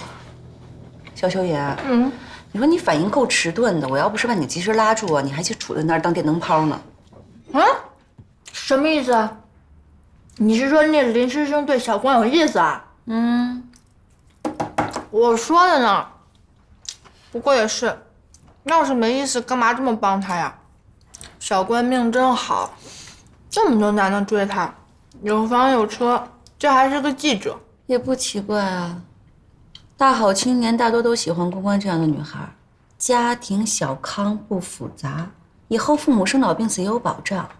况且人工作也好，性格也好，娶妻如此一劳永逸，也不会那么功利吧？小关一看就是那种家庭幸福里成长出来的孩子，温润如玉，谁不喜欢跟这样的女孩相处啊？那也是。哎，现在的男人一点都不傻呀，谈恋爱玩玩可以，真要是结婚啊，方方面面都得考虑。我都有点羡慕小关了，这种精英男就没有追我的，我就只能跟白渣男那种人混在一起。樊小妹，现在有点资产的年轻男人都那么走俏吗？当然了，现在男人相亲都得标上一条有房有车，这是相亲得以立项的基本条件。那要是有好房，有100万名车呢？哇，这简直就是相亲市场上的唐僧肉，身边无数个倒贴的小姑娘，知道吗？这种男人啊，一般性的眼里只有刚出校门的小鲜肉，但真要是谈婚论嫁，还得是门当户对的白富美。像我啊，根本想都不敢想。樊姐，我突然想明白了，你说如果刚才楼下那女的上来找我，我很客气的跟她说话，并跟她说出实情，那我们俩是不是就不会吵架了？可是你想过没有啊？万一漏水的原因没那么简单，责任就全是咱们负。万一楼下看咱们好商量，狮子大开口，让我们赔偿怎么办？万一物业看我们好欺负，说话不像现在这么不偏不倚，又怎么办？今天呀，幸亏你冲上前跟他们吵了一架，让他们知难而退，否则不定怎么样呢。所以你立头功。但是小秋野，以后说话跟林师兄学学，话中有话，话里暗暗警告他们。楼上至此，安迪才明白，樊胜美如此谙熟人情世故，为什么却只混了个中游荡荡？原来是个办公室游子。安迪不由得替他可惜，有心提点一二，又不知道该如何开口。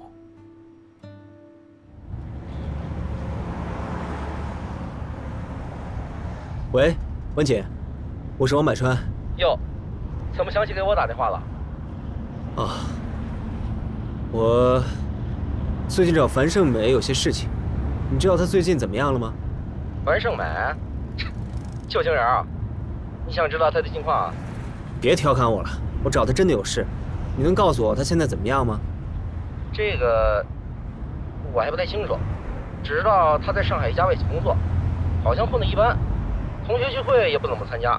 听玄子说，她现在还跟别人租房子住呢，前段时间还跟他借过钱，过了好久才还。哦，谢谢啊。没事。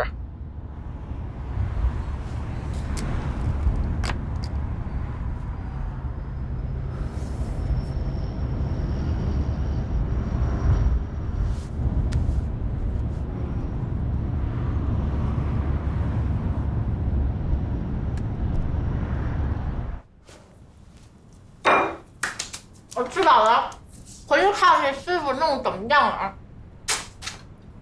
该走了。谢谢安迪。又回去当电灯泡了，这孩子真的是四处当电灯泡。不过这样也好，让他们发展的慢一些。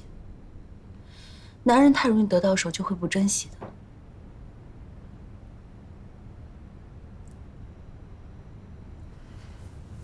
樊小妹，我有个问题要向你请教。如果有个人，他很认真的追求我，处处都为我着想，你说我该不该接受他？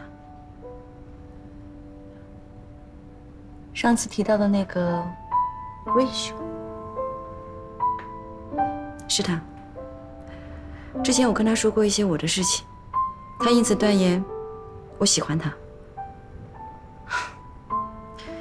而且上一次有人在网上攻击我，他专门从国外赶回来，向我表白。他说他等我的答案。可是我又害怕你对他只是好感，或者友情。我也不知道，我之前没有过跟别人相处的经验，我怕如果只是一个误会，我会拖累他。看样子你并不排斥他对你的追求，所以我建议你享受追求，尝试发展。不过有一点，千万不要投入太多。男女恋爱就像是两军博弈，投入的太多就容易受伤。所以呢，适当的保守一点，把主动权掌握在自己手中。就像你和你的王同学那样。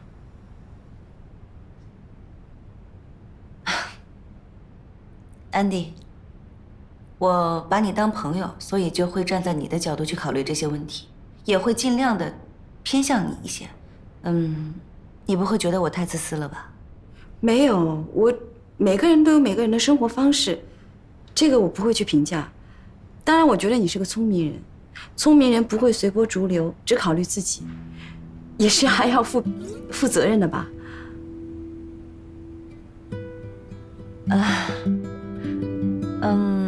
那边可能好了，我先回去看看，然后帮关关送送林师兄啊。哎，我帮你收拾一下。不用，刚才我的话没有别的意思啊。你想多了，我还得感谢你呢。今天如果不是因为你们在，可能楼下还会找事儿。拜拜。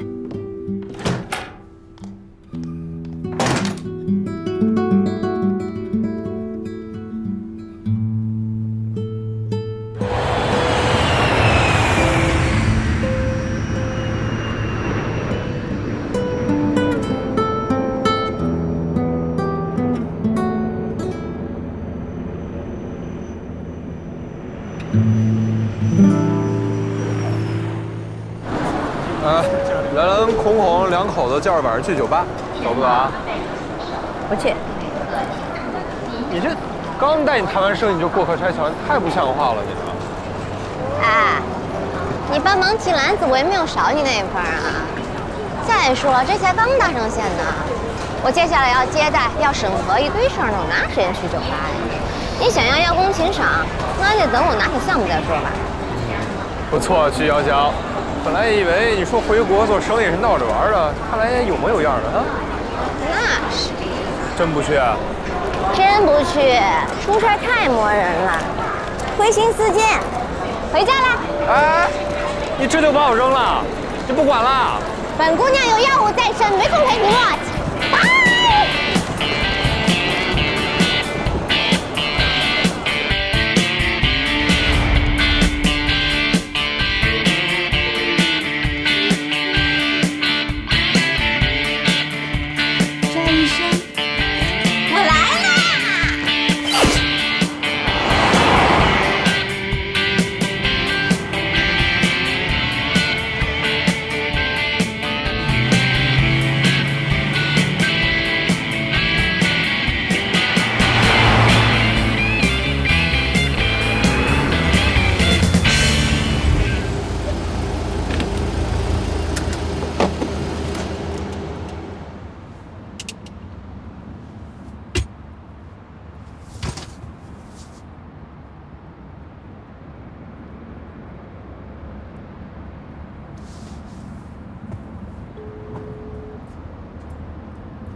怎么不接我电话呢？难道又把我给忘了？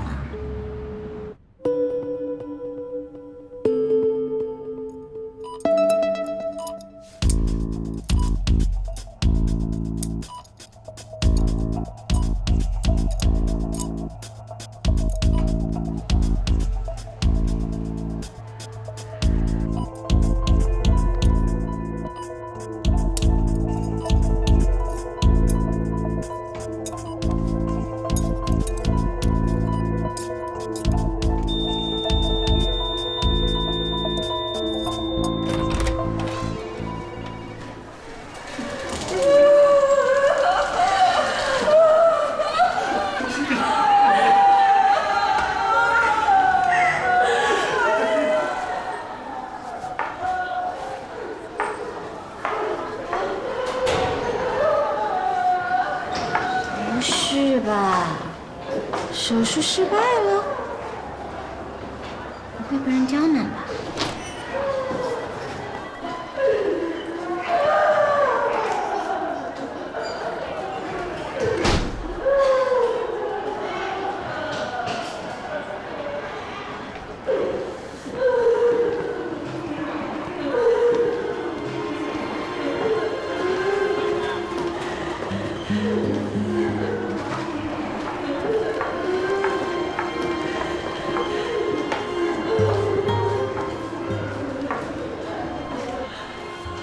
对不起。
赵医生，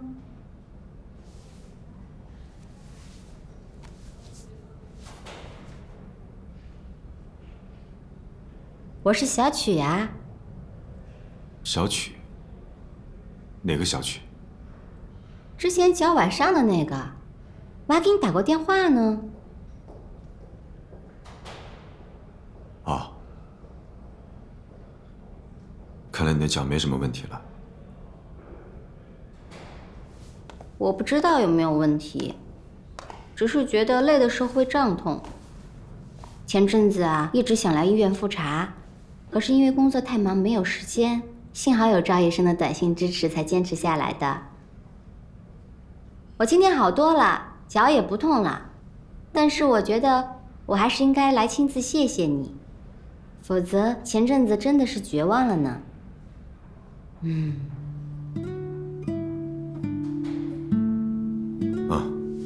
没事就好。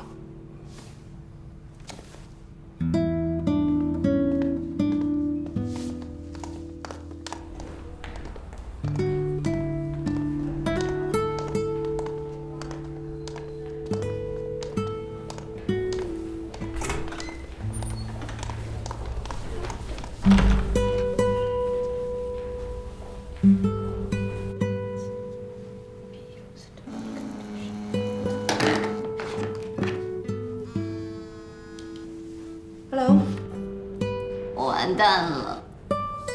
怎么了？你猜我现在在哪儿？医院。我出差这么多天回来，不想回家吃顿好的，也不想跟姚斌他们出去玩，我也不知道是中了什么魔了，我就想见赵医生一面。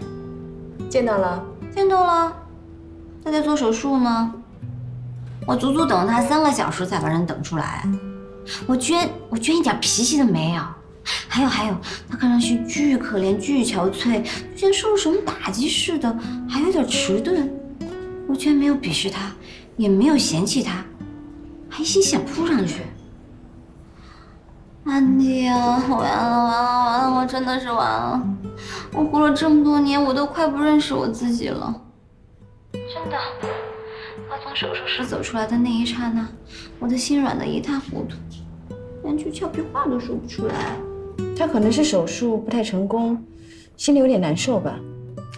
听我的，你先别去招惹他，让他一个人静一静。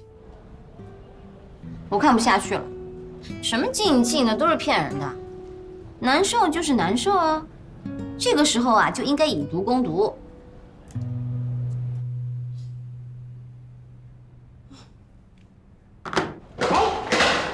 请问赵医生在里面吗？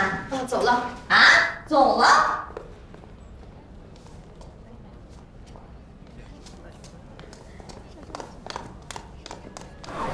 赵医生，让我送你回家吧。我有车，谢谢。你今天明显不在状态，开车很危险，而且对人对己都不负责任。我是开车来的，你要是不嫌弃我开的是辆2000的小破车的话，让我送你。不用，谢谢。我不会让你一个人回家的，什么都别想了，跟我走。小曲，我现在只想清静。对不起。 No， 你相信我，你现在静静会变态的。我既然已经看见了，就要负责到底的。你还没有吃饭吧？我也没有吃呢，我都快饿死了。我在手术室门口足足等你3个小时，就是为了当面跟你道谢。我一定要请你吃饭。我实在是没有胃口，对不起。那你至少让我送你回家。今天已经够糟糕了，我不想让你再发生更糟糕的事情。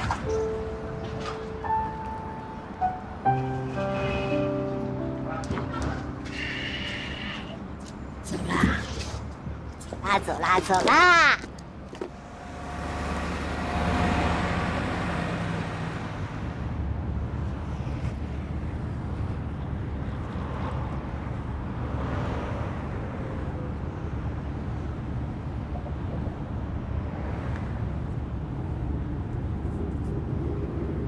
赵医生啊，我前2天脚痛得要死，做事做到绝望的时候，每当收到你跟我发的短信。 我都发誓一定要请你吃饭，况且以你现在这个情况啊，我坚持也坚信你必须马上立刻现在就跟我吃饭。我只是尽了一个医生应尽的职责。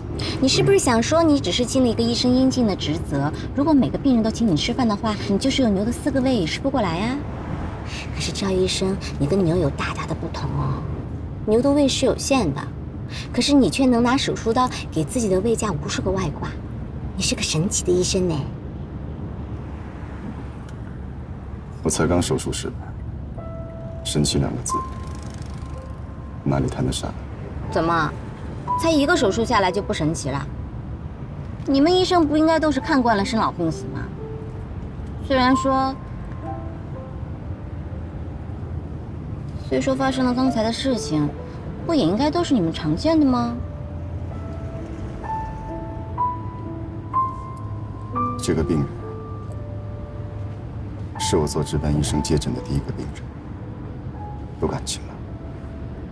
这几年，我看着他病变、恶化，直到我也都无能为力。今天这一天终于来了，我的诊断没有错，我所有的医疗步骤都没有出错，他在我的预期下死。你能这么说吗？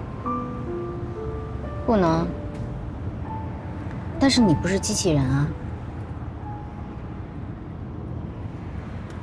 对啊，我不是机器人，我很难过，我需要回家亲亲。亲亲是什么东西啊？哪有亲亲？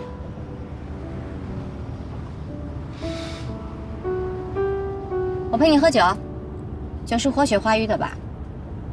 我能喝吗？你早就没事了，能喝。既然已经批准了，你就得看着我喝，不许赖哦。要是出了问题啊，我可以当场赖在你头上。不许拒绝，不许说 no。我今天就是拖，也要把你拖出去吃饭。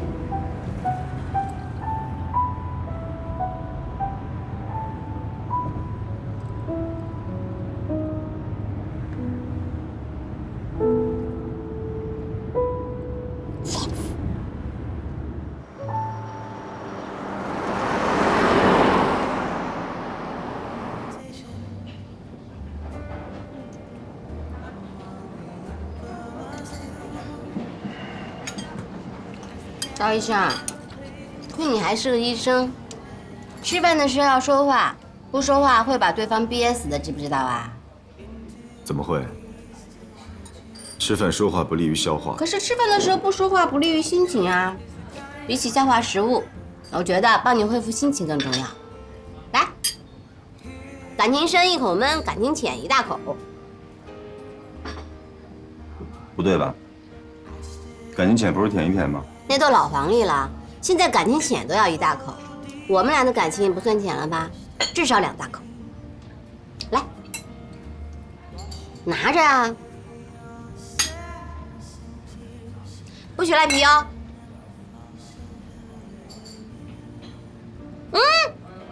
2大口，还有1口。姚医生啊，你知不知道红酒不光是能软化血管，还可以让人心情好哦。一会儿你再试一下，你再喝2大口，保准你心情比现在好很多。来，你能不能让我安静吃个饭？嘣嘣嘣，2大口，来嘛，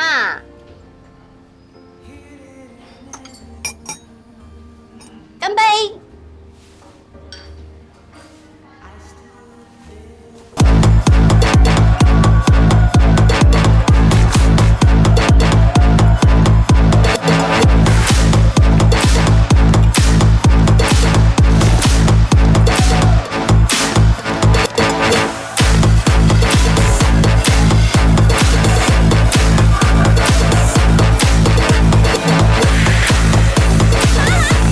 让我打！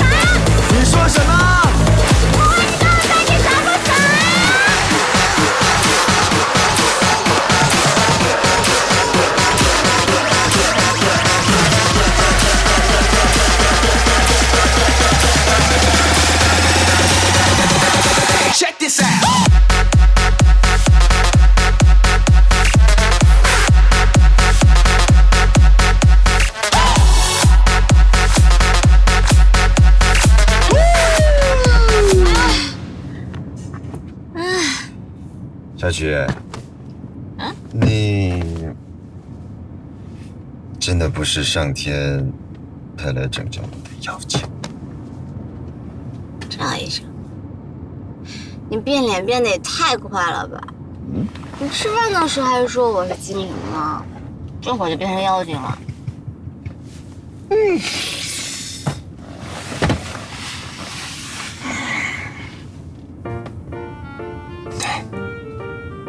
你是妖精，我没看错。被妖精盯上的就是唐僧。难道你姓唐名僧吗？唐僧叫三藏。啊，原来你叫唐三藏啊！那么请问唐长老，你是应该蒸着吃还是应该炒着吃呢？应该。谁允许你吃我了啊？唐三藏，妖精一般都是把它玩腻了以后再吃。我是白鸡。哎呀，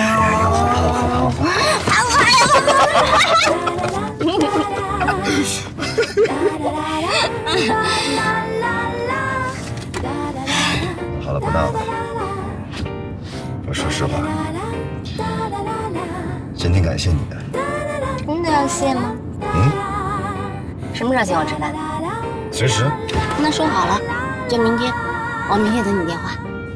司机，停车。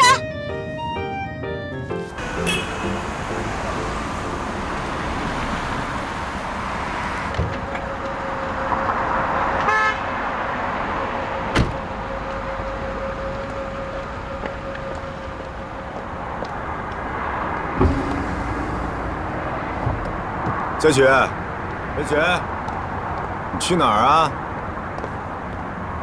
走啦，不给你反悔的机会，记得给我打电话哦。回来，小曲，小曲，您去哪儿啊？啊，去嘉陵花园。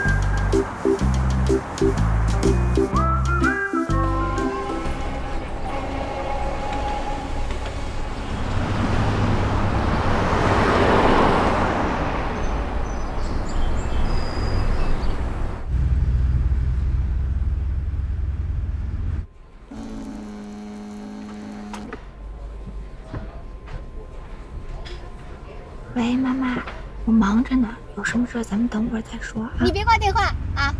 你猜猜我跟你爸爸现在在哪里呀？你们到哪儿了？我们来上海喽！什么？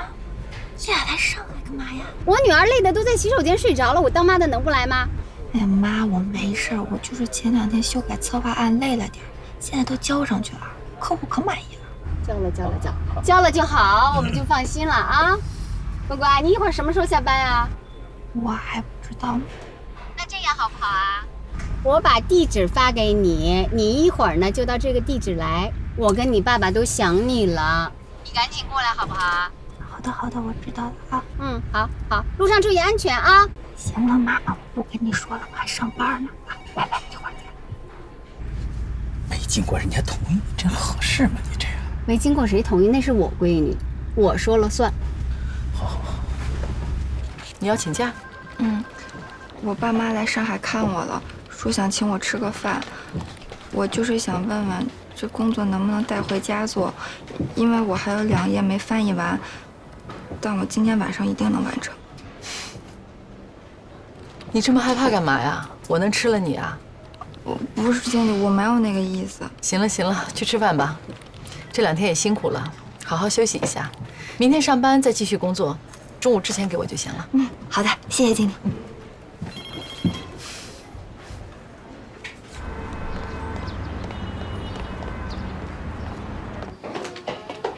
哎呀，关，你喝谁了？怎么回事？我这一下班就往这边赶，还是有点好吃。我们家关啊，工作就是太认真了。你说老板让他下班，他都不下班。没关系，年轻人嘛，工作要紧是吧？哎，真好。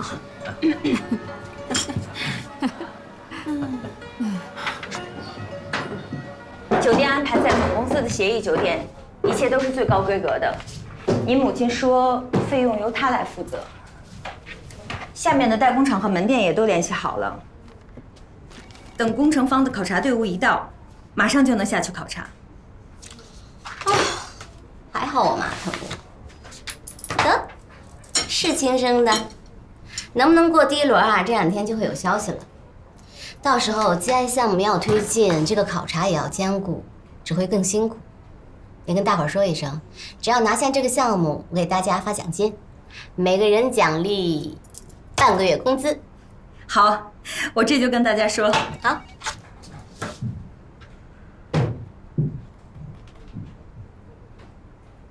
没事吧？有这么倒霉？难道又做手术？难道又跟昨天一样？呸！我虚乌鸦嘴。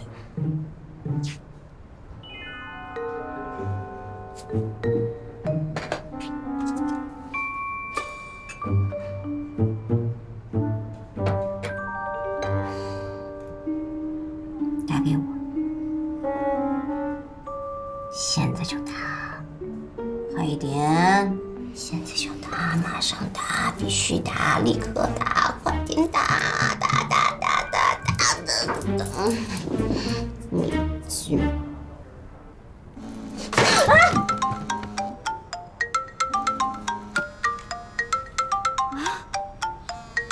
说曹操就到啊！赵医生，我还以为你过河拆桥不理我了呢。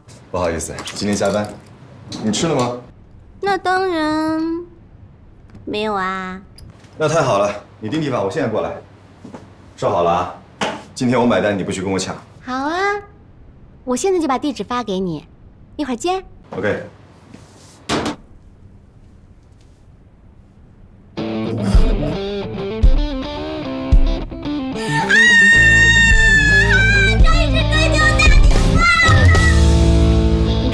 关关就是这个样子，又老实又不爱说话，什么事情都得让我们老两口来张罗着。可他性格好啊，邻里邻居的都喜欢他，又温柔又贤惠又体贴。我们家好好啊，也特别的懂事，从小到大没让我操一点心啊。真的，这学校啊一路都是保送上来的，大学在211工程，现在又在外企工作，我觉得这2个孩子指定有共同语言。是啊，211的高材生啊，你们俩认识啊？介绍，自我介绍。你先介绍。你跟关关打个招呼啊。妈啊，快介绍一下自己。你好，我是张文豪。我是关雎尔。哦。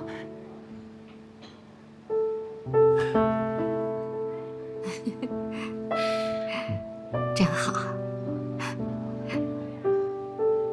Excuse me, do you speak English?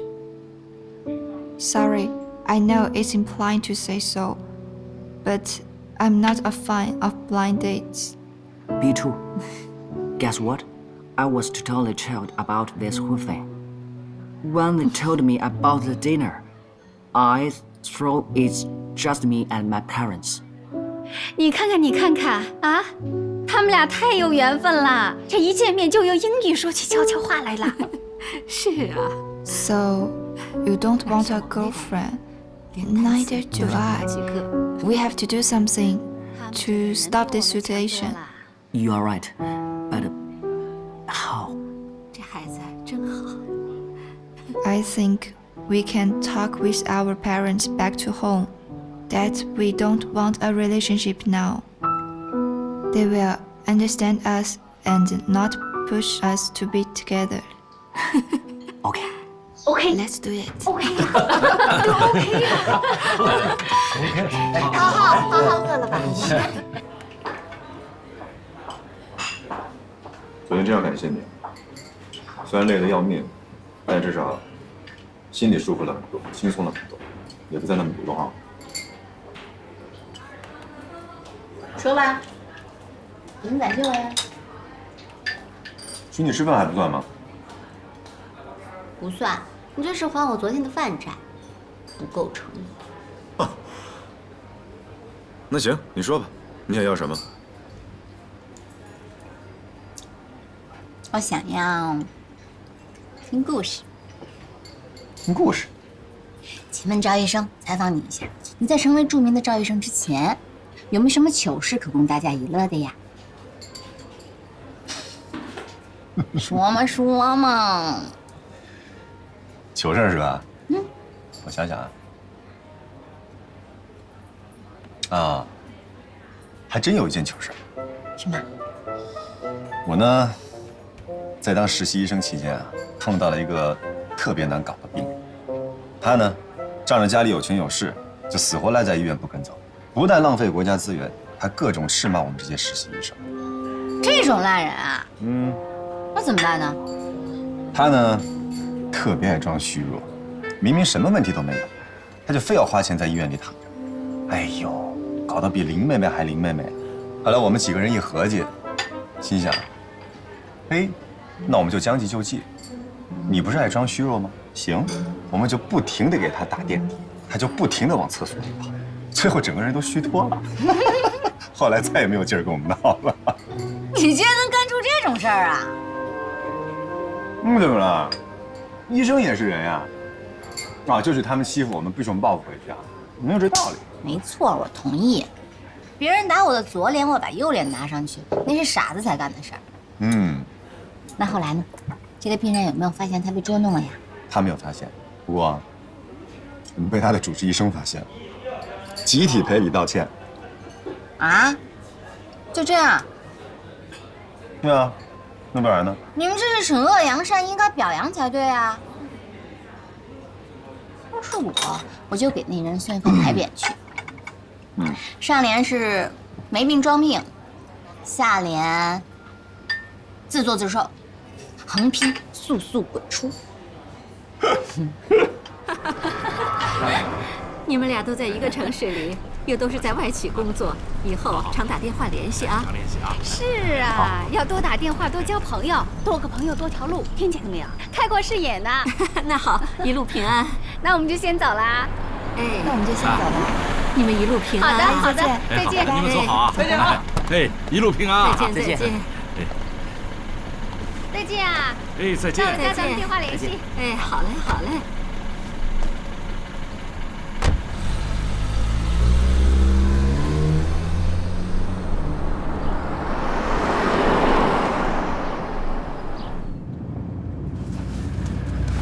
关关，刚才那个好怎么样啊？妈，你怎么能不经过我同意就给我安排相亲呢？妈妈是没经过你同意啊，但是眼下的当务之急最要解决的事情就是这件事情，相亲。相亲怎么啦？相亲不是挺好的吗？好什么呀？你给我介绍男朋友总得经过我的同意吧？你这擅自安排算怎么回事呢？再说了啊，人家根本就不喜欢我。胡说，他不喜欢你，你们两个一直在叽里咕噜的说那么多话，我看他是喜欢上你了，还不是让你们给逼的，逼得我连英语都上了。我刚才跟他说，就是想说我根本就不知道有这场相亲，我也不想交什么男朋友。结果这人也是一样，我都说了嘛，你们这些大人就别瞎掺和了。看，我说什么来着？这女儿大了，人家自己有人家自己的主意。停！你就别瞎操心了。停！啊，好，你说。什么情况啊？什么意思啊？搞了半天，你们刚才说的热火朝天的，是在给我们演戏呢。什么？我这不是怕叔叔阿姨尴尬吗？那个男孩也是这么想的。我们都商量好了，说这一出来呢，就跟自己的父母说实话。实什么话？甭实话，我不爱听这实话。爸妈，我说认真的啊。气来了。我这今年年底，我这工作就要考核了，我这满脑子就是工作的事，我根本就没心思谈恋爱。再说了啊，这谈恋爱是我自己的事儿，你们不许瞎掺和。说什么呢？你听听说什么呢？啊？怎么说话呢？行了，别吵了，听人家关的，这是人家个人的事儿，咱们得尊重人家孩子。行了，就你宠着他是吧？就你宠他。哎呀，行了，妈别生气啊。行了，我呀，我是皇帝不急太监急，行了吧？不是嘛？不是。我告诉你，关关啊，你要实在不乐意去相亲，妈妈也不会勉强，知道吧？但是妈妈有句大实话要告诉你，女孩子，工作努力归工作努力，但是千万别犯你那个傻劲儿啊！啊，你得嫁个好男人，你早晚要结婚生子。你看看妈妈，找到你爸爸了吧？好男人吧？妈妈幸福吧？幸福。你怎么样啊？我也要学习。对了，你就这个样子学习啊？你就气妈妈呀？啊？整天说没时间没时间，到头来就轮到人家没时间了，老关。哎妈，你这衣服真好看，你今天怎么那么漂亮？你给我少来这套，你太漂亮了，你少来这套，怪不得能找到像我爸这么好的老公，你太厉害了。先生，您一共消费568。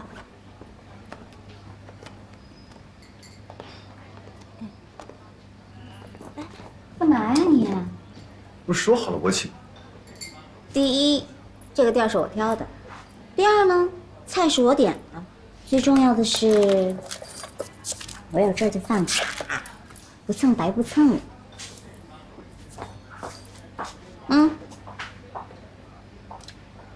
那我就恭敬不如从命了。但是说好了，下次我来找地方，我来点菜，我再请你一次，别搞得像我总欠你似的。干嘛还下次呀？明天你不是休息吗？晚上可以晚睡喽。我再带你去个有意思的地方，保证好玩。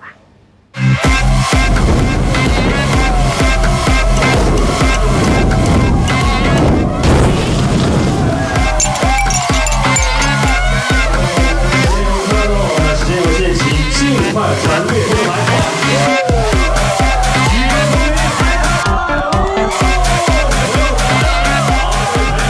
你输了，我们的规则是输的人需要罚酒。朋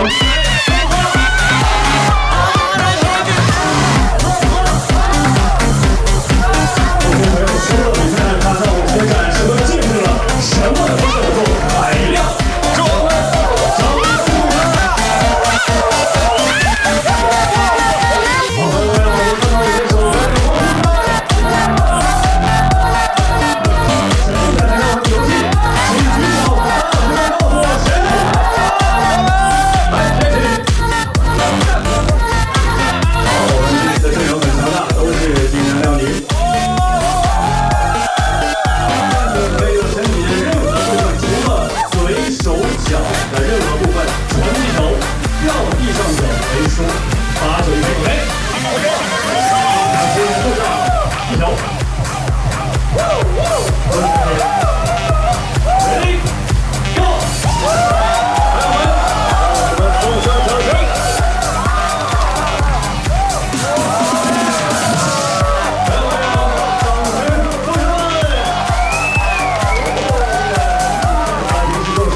你真去相亲去了？怎么样怎么样？遇没遇到什么极品男之类的？哎，就是我爸妈朋友的孩子，挺正常的。樊姐呢？樊姐好像没回来。别转移话题，干什么工作的？长得帅不帅？哎，就跟我一样，也是在外企工作的。洋洋，你说这女孩是嫁得好重要，还是做得好重要呀？干嘛问我这个呀？我妈她跟我说，让我别犯傻，别一门心思扑在工作上。她还跟我说，这女孩子终究要嫁人生子的，这干得再好，也不如找个好人强。你妈说的对，我也是这么觉得的。唉，我来上海2年了，可是我觉得每天都过得特别辛苦，过得很艰难。如果有可能的话，可以嫁到一个好人家，有房有车，想想也挺开心。可是有房有车不一定要靠男人啊，你看看安迪姐，她靠自己不也什么都有了吗？那人家安迪什么智商，咱俩什么智商啊？你就别说安迪了，就说樊姐吧。你看樊姐长得好看吧，也比咱俩聪明吧？那你说她现在不还天天去相亲吗？就盼着能够嫁个好人家。所以啊，女人工作只是一时的，只有嫁到一个好人家才是最后的出路。照你这么说，咱什么都不用干了，这一门心思嫁个好人得了。我也想这样啊，可是得有人配合我。如果现在面前站着一个高富帅、霸道总裁，他向我求婚，我肯定答应他。我就觉得这人活一辈子，得有自己的价值，这跟是男孩是女孩都没关系。你看，就像樊姐，你说以她的能力，如果她一门心思都扑在工作上，她肯定现在要房有房，要车有车，还用得着跟咱俩挤到一起去吗？也是，就像我之前一心扑到白主管身上，结果我工作也丢了，人还差点憋出毛病。可是我现在呢，我虽然没有男朋友，但是我自己管理着网店，每天卖出1、2件商品，我还觉得挺有成就感的。我也是，我这原来吧就觉得自己可能学历不太好，这工作应付不来。可经过现在这几个案子下来，我对自己也有信心了。我还是想做一个像安迪姐那样的人，靠自己，要能力有能力，要工作有工作，比靠谁都强。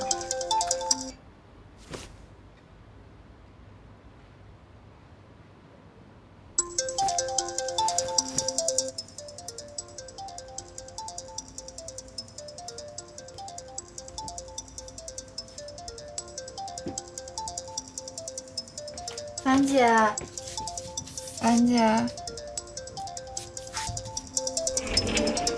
樊姐，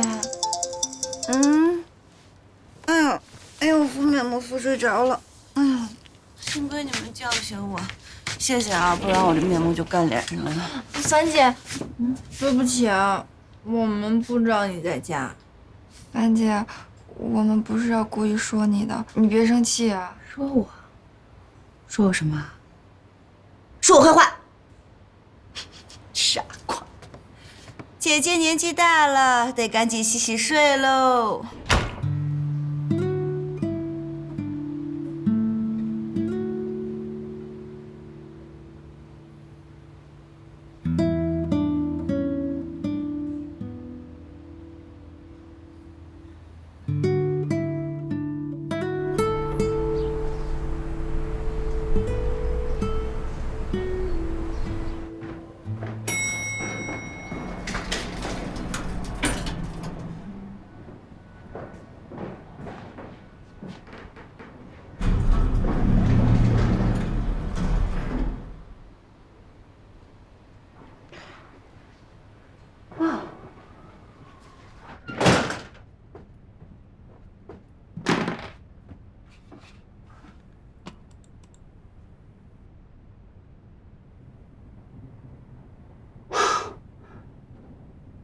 这可以？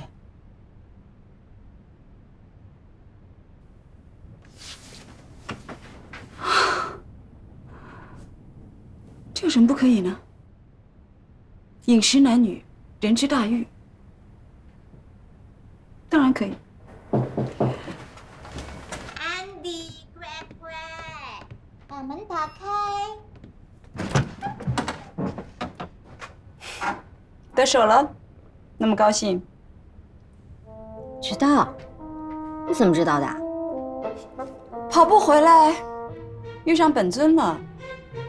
后来我又看了监控，哇，某人跟某人真的太火爆了。哪儿呢？我看看。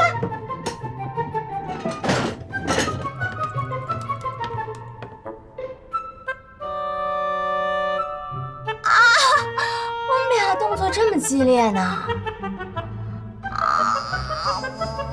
你看看这姿势，这动作，俊男美女就是好看啊！这你也值得这么骄傲啊？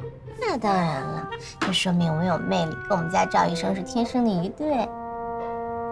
安迪，你能把这个拷给我吗？我要拿回家自我欣赏。哈，这种话你都说得出来？这有什么说不出口的呀？我喜欢赵医生，就愿意跟他亲一亲、抱一抱啊。怎么了？要都像你跟小关一样，人类早就灭绝了。那你跟赵医生才认识多久？你喜欢他什么呢？帅呀。帅？那万一他人不好，性格有缺陷呢？哎呀，就是谈个恋爱而已嘛，想那么多干什么呀？我就是搞不懂像你们这些人，每次谈个恋爱啊，就摆出个天长地久的架势，搞得跟个着碉堡似的。不结婚就算失败，累不累呀？可是你对一个人什么都不了解，你怎么知道自己爱不爱他呢？光凭帅就觉得爱的话，那万一等到他老了，他丑了，你就不爱他了。姐，今天心情好，免费给你上一课。什么是谈恋爱啊？谈恋爱就是看对了眼，天雷勾动地火，没有什么道理可讲的。与其在那儿想东想西的，不如上前亲一亲、抱一抱，你才能知道自己心里最真实的感受。我不同意。人跟动物是不一样的，人是有思维的。就拿我来说吧，我就算交朋友，我都需要能够在精神上沟通跟交流，更何况是谈恋爱。心理医生每天跟他的病人精神上的沟通，也没见沟通成男女朋友啊。这种事情啊，想得越多越错。就像我跟姚斌吧，我们两个啊，臭味相同，什么话都能说，但是只能做普通朋友。但是赵医生就不一样了，他一出现，什么话都不用讲，我从头发丝儿到脚趾头尖都嚷嚷着想要亲他，想要抱他，这就是区别。听我的准没错。哦，对了，忘了跟你说了。既然项目进展顺利，我爸非让我回家吃饭，说要给我庆功，我是过来告诉你这个好消息的。走啦，记得拷给我哦。